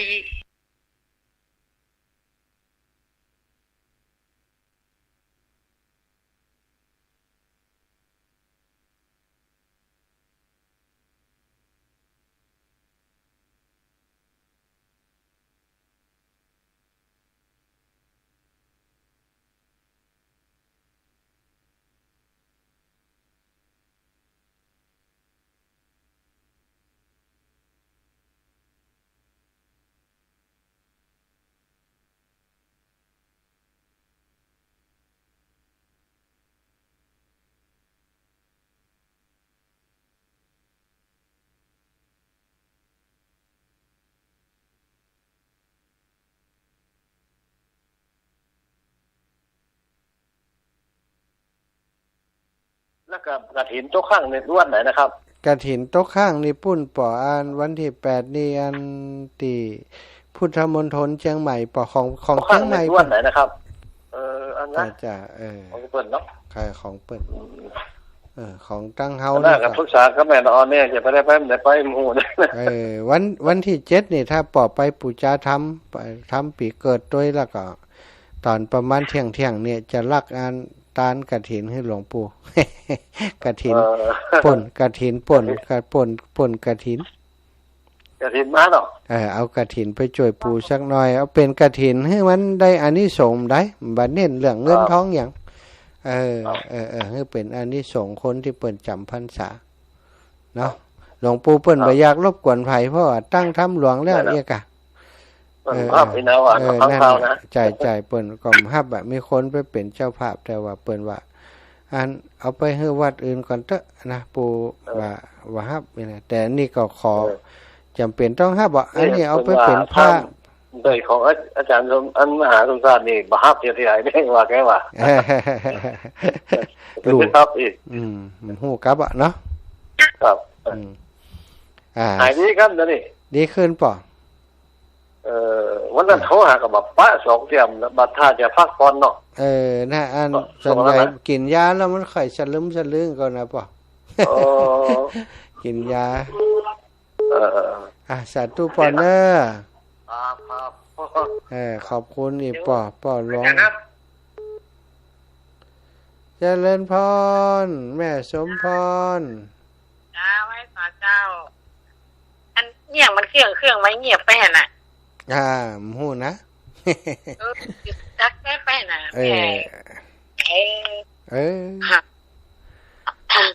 โอ้วันนั้นแม่ฟังใจหายว่าเขาสะดุ้งสะดิ้งสะดุ้งสะดิ้ง เจ้า แม่ก็แม่กันว่าจะโทรแม่จะโทรไปบอกว่าแม่โอนตังไปละเน้อเนาะอ๋อเจ้านี่ค่ะมาได้ยินแต่อย่างว่าเรื่องล้างเพลล้างอย่างนี้ไม่เห็นสะดุ้งอ๋อเดี๋ยวนี้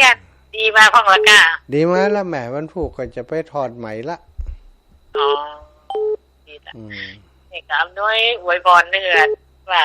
ขอท่านมาทำบุญกุศลในอย่างที่ท่านได้สร้างได้ทำนะก็ขอนะบุญกุศลนั้นปกปุม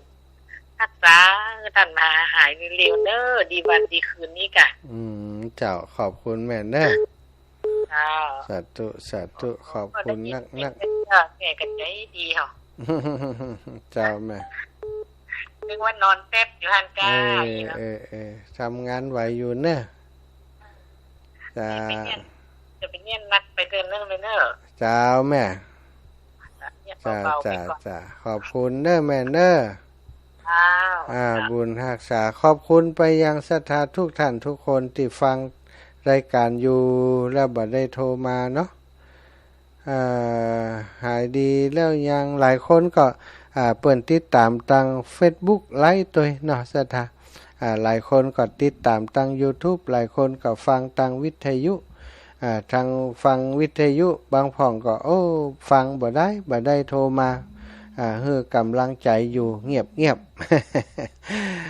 แม่ครูอาลีพันธ์ศรีวิริยะใหม่นะโยมแม่ก็ใส่จะลักฟังอยู่ที่เมืองเงาเพิ่นเนอะโทรมาสอบถามตลอดเจริญพรแม่กาบแก้ว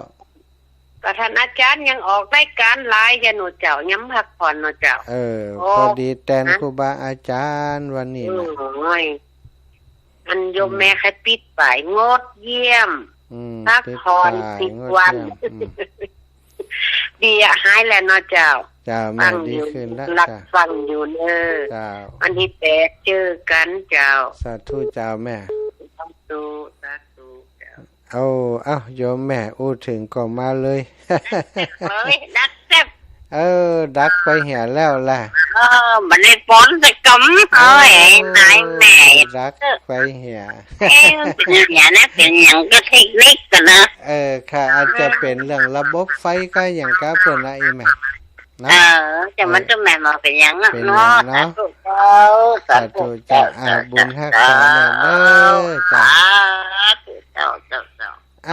สบายใจสาธุจ้าศรัทธาญาติโยมทุกท่านทุกคนเด้อเวลาหมดเวลาก็ขอนำรายการจากลาศรัทธาไปโดยเวลาเพียงเท่านี้ขอความสุขสวัสดีจงมีแก่ศรัทธานาบุญเท่าแก่อีพ่ออีแม่ทุกท่านทุกคนเด้อรับดีฝันดีคุณพระพุทธคุณพระธรรมคุณพระสังฆเจ้าปกเก่าเกศาปกห่มภักษาทุกท่านทุกคนอยู่ดีมีสุขอายุมันขวัญยืนหิปันมาหาปันได้จะเดินทางขึ้นเหนือล่องใต้ให้ท่านเจ้าได้ปลอดภัยในทุกเส้นทางจัตตารโอธรรมาวัฏันติอายุวันโนสุขังพระลัง